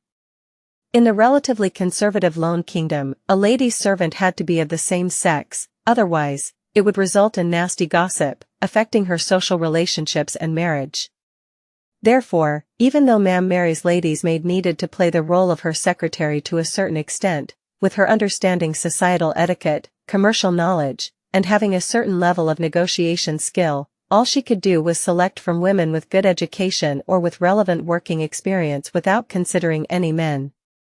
Similarly, gentlemen needed to have valets and commercial secretaries of the same sex. Of course, even so, there were always people who couldn't rein themselves in and engaged in immoral acts. Every year, there were cases of servants and their employers having relations. Amongst them, the maids were mostly the victims. They were either cheated, forced, or enticed to become the male employer's lover. When they were eventually discovered, they would be fired, losing their jobs. Then, their reputation would be destroyed, making them ineligible options for servants again. Many a time, they had to become prostitutes. "Good afternoon, Dwayne." Ma'am Mary welcomed him with a smile. Klein bowed and said, "Good afternoon, ma'am." It really is a flourishing area. Such a topic was roughly equivalent to talking about the weather. After Mary exchanged pleasantries with him, she led Dwayne Dantes through the coin company's entrance and said with a smile, "Later, there will be professionals giving you an explanation as they show you around. After about half an hour, head on up." I prepared a buffet and invited a few friends in different circles. Friends in different circles. This is her trying to expand my social circle. Very sincere. Klein nodded slightly and said, "As someone not from the area, I always look forward to knowing more friends, having just come to Backland." "No, you're nothing like that. If I had the liberty of saying it, you're a true Backland gentleman who has received excellent education," Ma'am Mary replied politely. As they conversed, they passed through the door and entered the reception area, which had excellent lighting. A stocky man in a suit with a beautiful mustache stood there waiting. "This is Luke Sammer. He is our coin company's first manager," Mary introduced him to Dwayne Dantes. "Actually, I know him." Klein looked at Luke and nodded with a smile. To him, Luke Sammer was a rather staid, professional gentleman. He enjoyed machinery and was a very gentlemanly person at banquets. He didn't belittle the poor detective who had yet to make a name for himself, nor did he deliberately curry favor with the few mid-ranking civil servants of the Backland Municipal Department that lived on Minsk Street. "This is my friend, Dwayne Dantes. He's interested in anthracite and high-quality charcoal. Help me give him a detailed explanation," Mary said to Luke. Luke, who had been informed ahead of time, took a step forward and looked at the tycoon from Desi Bay. He gave a warm smile and said respectfully, "Mr. Dantes, this is the coin company's headquarters. We have long-term agreements with several anthracite mines. We supply Cherwood, Hillston, North, and West Borough with anthracite and high-quality charcoal, satisfying 30% of their overall demand. We also have the chance of clinching a huge contract with the Navy." I've never seen Luke with such an expression. Klein followed him around coin company with an unperturbed expression as he listened to Luke introduce the various areas. From time to time, he would inquire without expressing his attitude. Half an hour later, they went up to the second floor and entered a huge meeting room. The place was already set up with tables clinging close to the walls. Plates of food were randomly placed on them, with mainly ham, smoked meat, sausages, bread, salad, cakes, pudding, and other cold dishes. However, there were a few hot dishes. Just as he stepped in, Dwayne Dantes was introduced to two men who were talking close to Mary. "This is reporter Mike Joseph from the Daily Observer. This is an excellent surgeon, Dr. Aaron Series. In Backland, you will often need them." As Klein listened to Mary, he smiled at the two gentlemen, the corners of his lips nearly twitching. "These are all friends I'm very familiar with. Well, I'm even more familiar with the fetus in the womb of Aaron's wife." Why does that sound wrong?" As Klein lampooned, he patiently waited for Mary to introduce Dwayne Dantes to the two men before politely greeting Mike and Aaron. Mike Joseph didn't look much different from last year. He had thin brows, rough skin, and charming blue eyes. As for Aaron Series, although he was intrinsically a cold and reserved person, he didn't make it obvious. Everything that happened in the recent half-year had been smooth for him. In terms of mood and confidence, he was riding a high. Upon hearing that Dantes was a tycoon from Desi, Mike took out his name card and handed it over with a smile. "You don't mind me advertising, right? If you wish to publish an advertisement, find me. Be it the Daily Observer or the Tussock Times, I can provide you with a discounted price." As he spoke, Mike winked, indicating that he was joking. "You are nothing but a reporter with all these fake identification documents. Why didn't you mention the discount price advertisements to Sherlock Moriarty in the past? You were looking down on the detective, were you?" Klein lampooned and exchanged name cards with him. "I've always had such needs." Following that, he turned to Aaron and handed another name card to him. "I was recently ill and recovered only recently. I'm very aware of how important a doctor is. I'm a surgeon, so I believe you wouldn't wish to meet me that much." Despite saying so, Aaron still received the name card. "No, I'd love to meet you. I even wish to join the party of your child's birth." Klein mumbled, deliberately leading the conversation to the field of medicine and having a good conversation with Mike and Aaron. He had previously been stressing over how to close ties with Aaron to re-establish connections with a particular unborn fetus. After all, the paper crane was about to tear at any moment, making it unusable for even one more attempt. As for Sherlock Moriarty, it was difficult for him to openly appear in Backland to pay Aaron a visit, much less participate in the birth party. "There aren't any problems now. With Ma'am Mary's introduction, I can very naturally get close to Aaron. When the time comes, I'll definitely be invited. I might even be made the godfather of a particular snake of Mercury. After all, we are all believers of the goddess. Will this make a particular fetus angry? I'd better be careful. I definitely wouldn't mention this unless Aaron mentions it." Klein thought in delight. He skillfully held himself back without appearing overly passionate on their first meeting. After a simple chat, he was introduced to the other guests by Mary. During this process, Klein didn't forget to get some food and water, making him appear to easily adapt himself to the environment. After completing a round, Mary stopped and said after some deliberation, "Everyone here is my friend. This means that you didn't invite anyone from the other camp, and you are also including me as your friend?" Klein nodded gently. "I probably shouldn't ask as a gentleman, but as a businessman, I need to know who is the person, or who are the people, vying for the Quim Company's controlling share rights?" Mary fell silent for 2 seconds.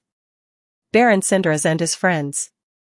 They wish to publicly list the Quim Company and earn the sky-high evaluation that will eventually happen. They're completely unconcerned with the company's future development. Baron Sindras, one of the richest men in Lone.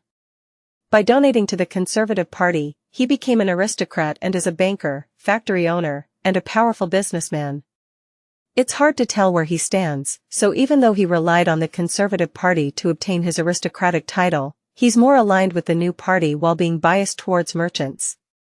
Klein thought and asked with a smile, "Why didn't you get that Mr. Hall to help? His father is a powerful noble and banker. He should be able to provide you with the necessary help." Mary said with a wry smile, "Mr. Hall doesn't wish to involve himself in this matter. He claims to be the chief secretary of the National Atmospheric Pollution Council, so he can't be involved in commercial activities that deal with anthracite or charcoal. A man whose true ambitions lie in politics. However, he probably doesn't wish to be at odds with Baron Sindras. If I were to choose another butler back then, I'd likely have established ties with Baron Sindras. He's so rich, so if he really wants to raise the price, I wouldn't be able to beat him. Will a trope of him using money to crush me appear?" Klein didn't ask further as he said, "I will wait for the investigation report." Realizing that Dwayne Dantes wasn't directly backing out, Mary said with slight gratitude, "In this age, chivalrous people are already few and far between. You are one of them." Klein smiled without promising anything. After the buffet was over, he began returning to Northborough on his high-end four-wheeled carriage. As he daydreamed while looking out the window, Klein suddenly said to Richardson, "Turn towards St. Samuel Cathedral." He had failed to figure out the exact answer to the reason for the anomaly in the cathedral, which was later quelled. This made him wonder if he should find a chance to make contact with the keepers. He also remembered that every afternoon, there would at least be a keeper who prayed to the goddess in the prayer hall. How should I make contact? In that environment, even a conversation will appear noisy. And this will easily incur the suspicion of others. Klein frowned slightly as he decided to observe before coming up with a solution. The carriage didn't change direction as it continued driving towards Buckland Street, but it didn't stop and instead continued past it. Inside the carriage, Klein closed his eyes to calm his slightly anxious feelings. Northborough, St. Samuel Cathedral. Just as Klein entered the main prayer hall, he used the points of light that shone from the back of the altar to survey his surroundings, taking in all the believers inside. In one glance, Klein rapidly locked onto a target. He followed the aisle and walked forward without showing any abnormal signs. In the first row was an elder wearing a black clergyman's robe, but he exuded a cold aura. His face was pale, and his hair was withered and yellow. He had his eyes closed tightly as he prayed with great focus. He was one of the keepers that Klein had previously sensed. His shift is usually on Friday. Klein didn't approach him and instead sat 2 pews away from him. After finding a spot to sit down, he handed over his hat and cane to Richardson. Then, while sitting down, he tapped his left thumb on the first segment of his index finger twice, silently activating his spirit body thread's vision. Suddenly, black illusory threads appeared in front of Klein as they densely extended out of different spirit bodies endlessly. Having just taken his seat, Klein shifted his gaze, casting it onto the keeper. He nearly exclaimed from what he saw, but thanks to his self-control as a clown, and his ability to expect abnormal situations, he managed to relax and maintain his staid attitude. In his vision, although the yellow-haired elder had spirit body threads extending out, his body was entirely black in color on the inside as the darkness swallowed the origins of the illusory threads in a way that was completely different from ordinary beyonders. Indeed, they have already been eroded by the core seal, causing a mutation at the level of the soul. From the looks of it, the problem is closer to my second guess. They are, in a sense, part of the core seal. Once they show signs of losing control, they will immediately trigger the item's instinctive reaction that forcefully quells them. It's no wonder the keepers need to be a voluntary role and be advanced in their years. They probably understand the outcome. Klein sighed as he prepared to deactivate his spirit body thread senses and retract his gaze. At this moment, he saw a pair of eyes. They were black without any emotions within. Beside the eyes, there were pronounced wrinkles that extended bit by bit, as though they were distorted, strange mysterious symbols. They were the keeper's eyes. At some point in time, he had straightened his body, turned around, and looked blankly at Dwayne Dante's. Klein's scalp instantly went numb as he forced a smile and nodded at him as though it was a normal meeting of eyes. The keeper slowly moved his head as a response. Then, Klein felt as though he was extracted from his surroundings as things turned blurry before turning clear. At that instant, he knew that he had been pulled into a dream. Hence, as he maintained his image as Dwayne Dante's, he sized up his surroundings, only to realize that he was still inside St. Samuel Cathedral. However, all the pews were either damaged or overturned and strewn everywhere. It looked as though it had met with a raid. The altar up ahead was filled with cracks and weeds. The thick layer of dust made it seem like it had been in such desolate conditions since a long time ago. The keeper with yellow, withered hair was in front of the collapsed donation box, coldly staring at Dwayne Dante's, who was suited in black. Upon seeing Klein look over, he widened his mouth to reveal white, sharp, irregular teeth. And these teeth were embedded with blurry, indistinct, and tiny figures. They had complete facial features and limbs, and their expressions were different but were colored with the same pain as though they were imprisoned there and unable to escape. Grunt. The keeper's throat let out a growl that sounded like a beast as his back hunched over. By his spine and waist, his clothes swelled as 4 blood vessel-covered arms without any skin grew out. Right on the heels of that, they grew fine black hair as the tips of his fingers grew sharp nails with a smacking sound. In just 3 short seconds, the keeper who looked normal had turned into an 8-legged monster that sprawled on the ground. It looked like a spider that had silently woven its web in the night while awaiting its prey, and also like a deformed black wolf that struck intense fear into one's heart. Meanwhile, 2 gigantic palms filled with black hair extended out of the desolate altar without any warning. They pressed onto the sides as black gas condensed into slippery tentacles that extended in every direction. Soon, they filled the entire prayer hall. The aura that left him trembling, the extreme sense of fear, and the huge, illusory figure were penetrating an invisible barrier as they manifested more clearly. He lost control? That keeper lost control? Klein stood there, subconsciously wishing to react and use his uniqueness to forcibly escape the dream, but suddenly, he figured out the series of events that had happened. His expression changed as he wore a terrified expression as he ran to the door, trembling. It looked like he was struggling in a dream. In the time it took to take a breath, a dark chill spread out from the outside world like a tidal wave, inundating the entire dream and quelling everything. Klein snapped his eyes open and realized that he had fallen asleep at some point in time. As for the yellow-haired keeper, he had long turned his head to continue praying. Dwayne Dantes' eyes darted around as he looked around in horror, as though he was still immersed in the dream and unable to escape the horror that had gripped him. After nearly a minute, he took 2 deep breaths and looked at the sacred emblem again, drawing a sign of the crimson moon on his chest.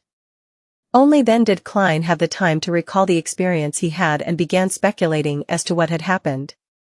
As I had spied on his spirit-body threads, it caused him to show signs of losing control, thus causing an excessive reaction by pulling me into a dream and attempting to deal with me. Later, the core seal behind Cheney's gate sensed the anomaly and quelled the problem. Now, the crux of the matter is if the keeper still remembers the source of his near mutation. If he's already used to it, he should find the cause of the problem very vague considering his present state. Of course, it might not be my problem. Perhaps he was already on the brink of losing control. Klein looked at the elder once again to observe what he would do next to determine how he should react. If all else fails, I'll directly use creeping hunger and escape with traveling. Klein rapidly made up his mind as he patiently waited for the possible repercussions. A few minutes later, he saw Bishop Electra walk in from the side door towards him. Klein's heart tightened as he spread open his left fingers in preparation to activate creeping hunger. At that moment, he suddenly had an idea and stopped his actions. If the keeper has already informed the bishops about my problematic situation via a dream, I would be the victim of a collective assault by the church's beyonders. After all, pulling me into a dream can avoid harming the other believers. Therefore, they have no need to find a bishop I'm familiar with to come over. It's likely more to extend their regards and to placate me. Klein retracted his gaze and continued a praying pose.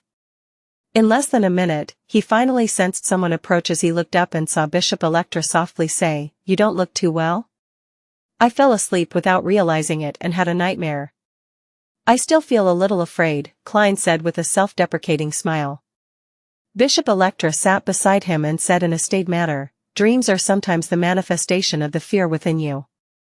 You will feel better as long as you sincerely pray to the goddess and consume holy water.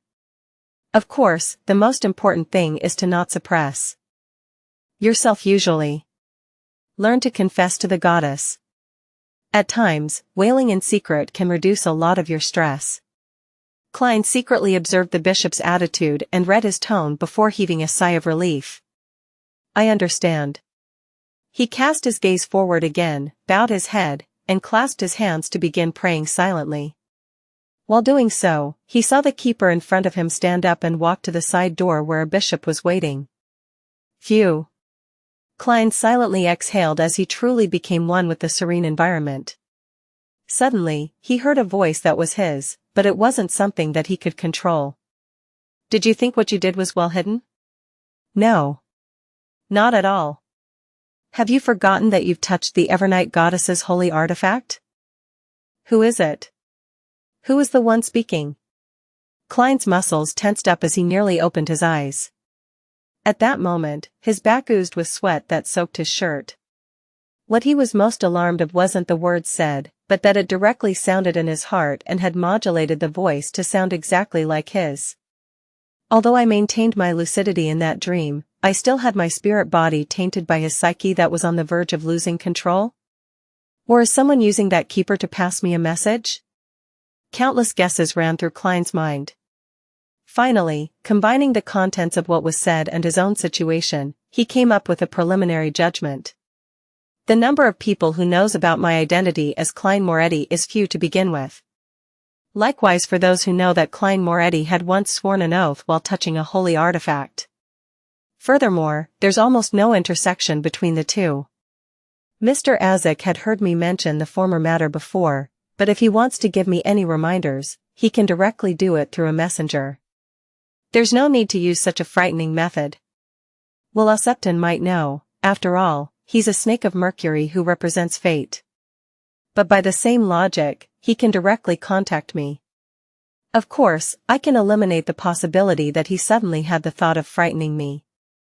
I just thought in the afternoon about having a chance of becoming his godfather. The Antigonus family's notebook had corrupted the keeper, just like how it used the misfortune cloth puppet to deliver the symbol. But if it really is the Antigonus family's notebook, why didn't it just give me the potion formula directly? Or try negotiating with me to help in a notebook jailbreak? St. Samuel Cathedral is the headquarters of the Backland Diocese, making it at a higher level than St. Selena Cathedral. That notebook shouldn't have the ability to do anything further. It should be securely sealed. Apart from them, there is only one entity who is aware of both matters, the Evernight Goddess. However, with a deity's pride, she has no need to pretend to act as a passerby to call me out with a polite and estranged tone. I'm in St. Samuel Cathedral, so all she needs to do is produce a revelation, and dozens of Beyonders will appear to mow me down. And as a diocese headquarters, with sufficient preparation, they can probably disrupt traveling, therefore, there's no need to go through so much trouble. There's still one more person who's aware of both matters. That's myself. Before planning my operation, I've actually considered the corresponding problem. Back then, my conclusion was that I didn't need to worry too much about it because only after advancing to Faceless will some of the Grey Fog's powers enter the real world, allowing certain demigods to sense my uniqueness. Before this, only Beyonders from the monster pathway could discover a tiny bit of my uniqueness, and back when I touched the holy sword and made that oath, I had yet to become a clown. Just because of the secret connection established from the oath, it made the goddess slowly sense something about me. It's been so long, and I haven't seen her take any action. That female angel, she should be an angel. She had even smiled at me when she wiped away Mr. A. Therefore, the goddess might be happy to see me take away the Antigonus family's notebook. Although I'm not sure of her motives, I can only accept it and subsequently think of ways to deal with it at my current level. This is ultimately safer than climbing the main peak of the Hornaces mountain range.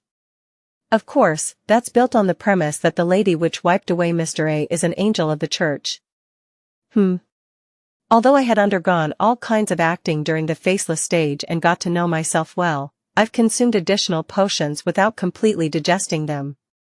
And marionettist requires every marionette to adhere to a specific persona.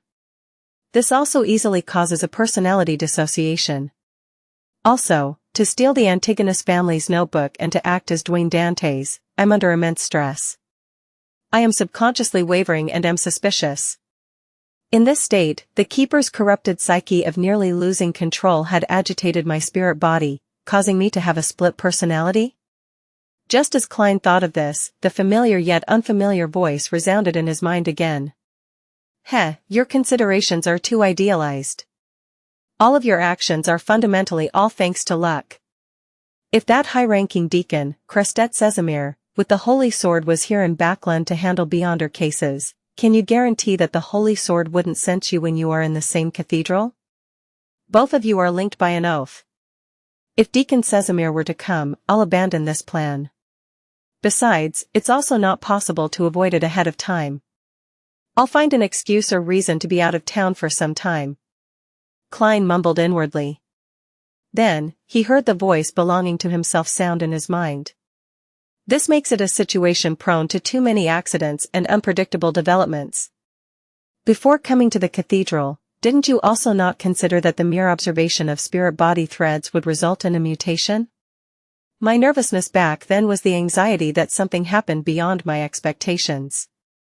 However, as it's a mere observation without me making any direct contact, I didn't believe that there would be too great a problem. I should be more cautious in the future. Also, accidents and developments exist for everything. Who exactly are you? Klein closed his eyes as he pretended to focus on praying. The voice hesitated and said, I'm Klein. You are Zhou Mingrue. No, I'm Zhou Mingrue. You are Klein. Indeed. Klein felt his hair stand on end once again. He decided to leave St. Samuel Cathedral immediately, return home, and resolve the problem of his character dissociation. When the symptoms first appear, the situation is easier to resolve. Once the other personality stabilizes and becomes stronger, it will begin to snatch control of the body. I might even need external help when that happens. He opened his eyes and looked at Electra with a tranquil expression. I feel like I've calmed down. Ever since I got a mental illness, my mind is a lot better. As he spoke, Klein inwardly gave a self-deprecating comment. He enjoyed lampooning, partially because it was in his character to do so, and partially to enforce his personality.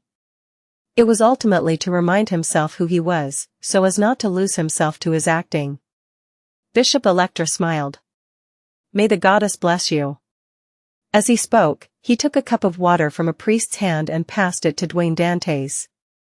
Without any explanation needed, Klein knew that it was holy water. He often drank it in the past, hence, hiding his anxiety, he received it in a composed manner and downed it. A refreshing feeling slushed down his throat, jolting his mind as he became a lot more awake. Even the voice in his mind weakened. This has the effect of placating the spirit body. The church does view Dwayne Dantes with great importance. Of course, this is created by their beyonders. As Klein nodded at Bishop Electra, he drew the sign of the Crimson Moon and staidly walked to the altar and donated £50 into the donation box. After doing everything, he led Richardson and left the cathedral, riding the carriage back to Buckland Street. On his trip back, he didn't feed the pigeons, because an ordinary person who had just encountered something would hardly have the peace of mind to do so. After returning home, the silent Klein used the excuse of an afternoon nap to dismiss his servants. In his master bedroom's bathroom, he took 4 steps counterclockwise and headed above the grey fog. Passing through the roars and ravings, he didn't feel his body be purified. He was increasingly certain that the voice in his mind originated from himself. It was a result of being corrupted and agitated, causing a character dissociation. Sitting in the high-back chair of the fool, Klein immediately studied his spirit body's situation. He discovered that there were some signs of chaos without it being pure. The corresponding aura colors were somewhat spotted. After seriously contemplating for 2 minutes and ignoring the echoing noise in his head, Klein conjured the world Gehrman Sparrow and made him devoutly pray. Honorable Mr. Fool. Please inform the moon that I wish to rent the mental terror candle for half a day. I know he has the means of obtaining it. Very early on, his identity as the world had been prepared for Sherlock Moriarty, so Klein wasn't worried about it. South of the bridge, Harvest Church. Emlyn White, who was anticipating his obtaining of Lilith's ring in the evening, suddenly saw the endless grey fog and heard the world. Alarmed, he muttered in silence, how does he know that I can get the mental terror candle?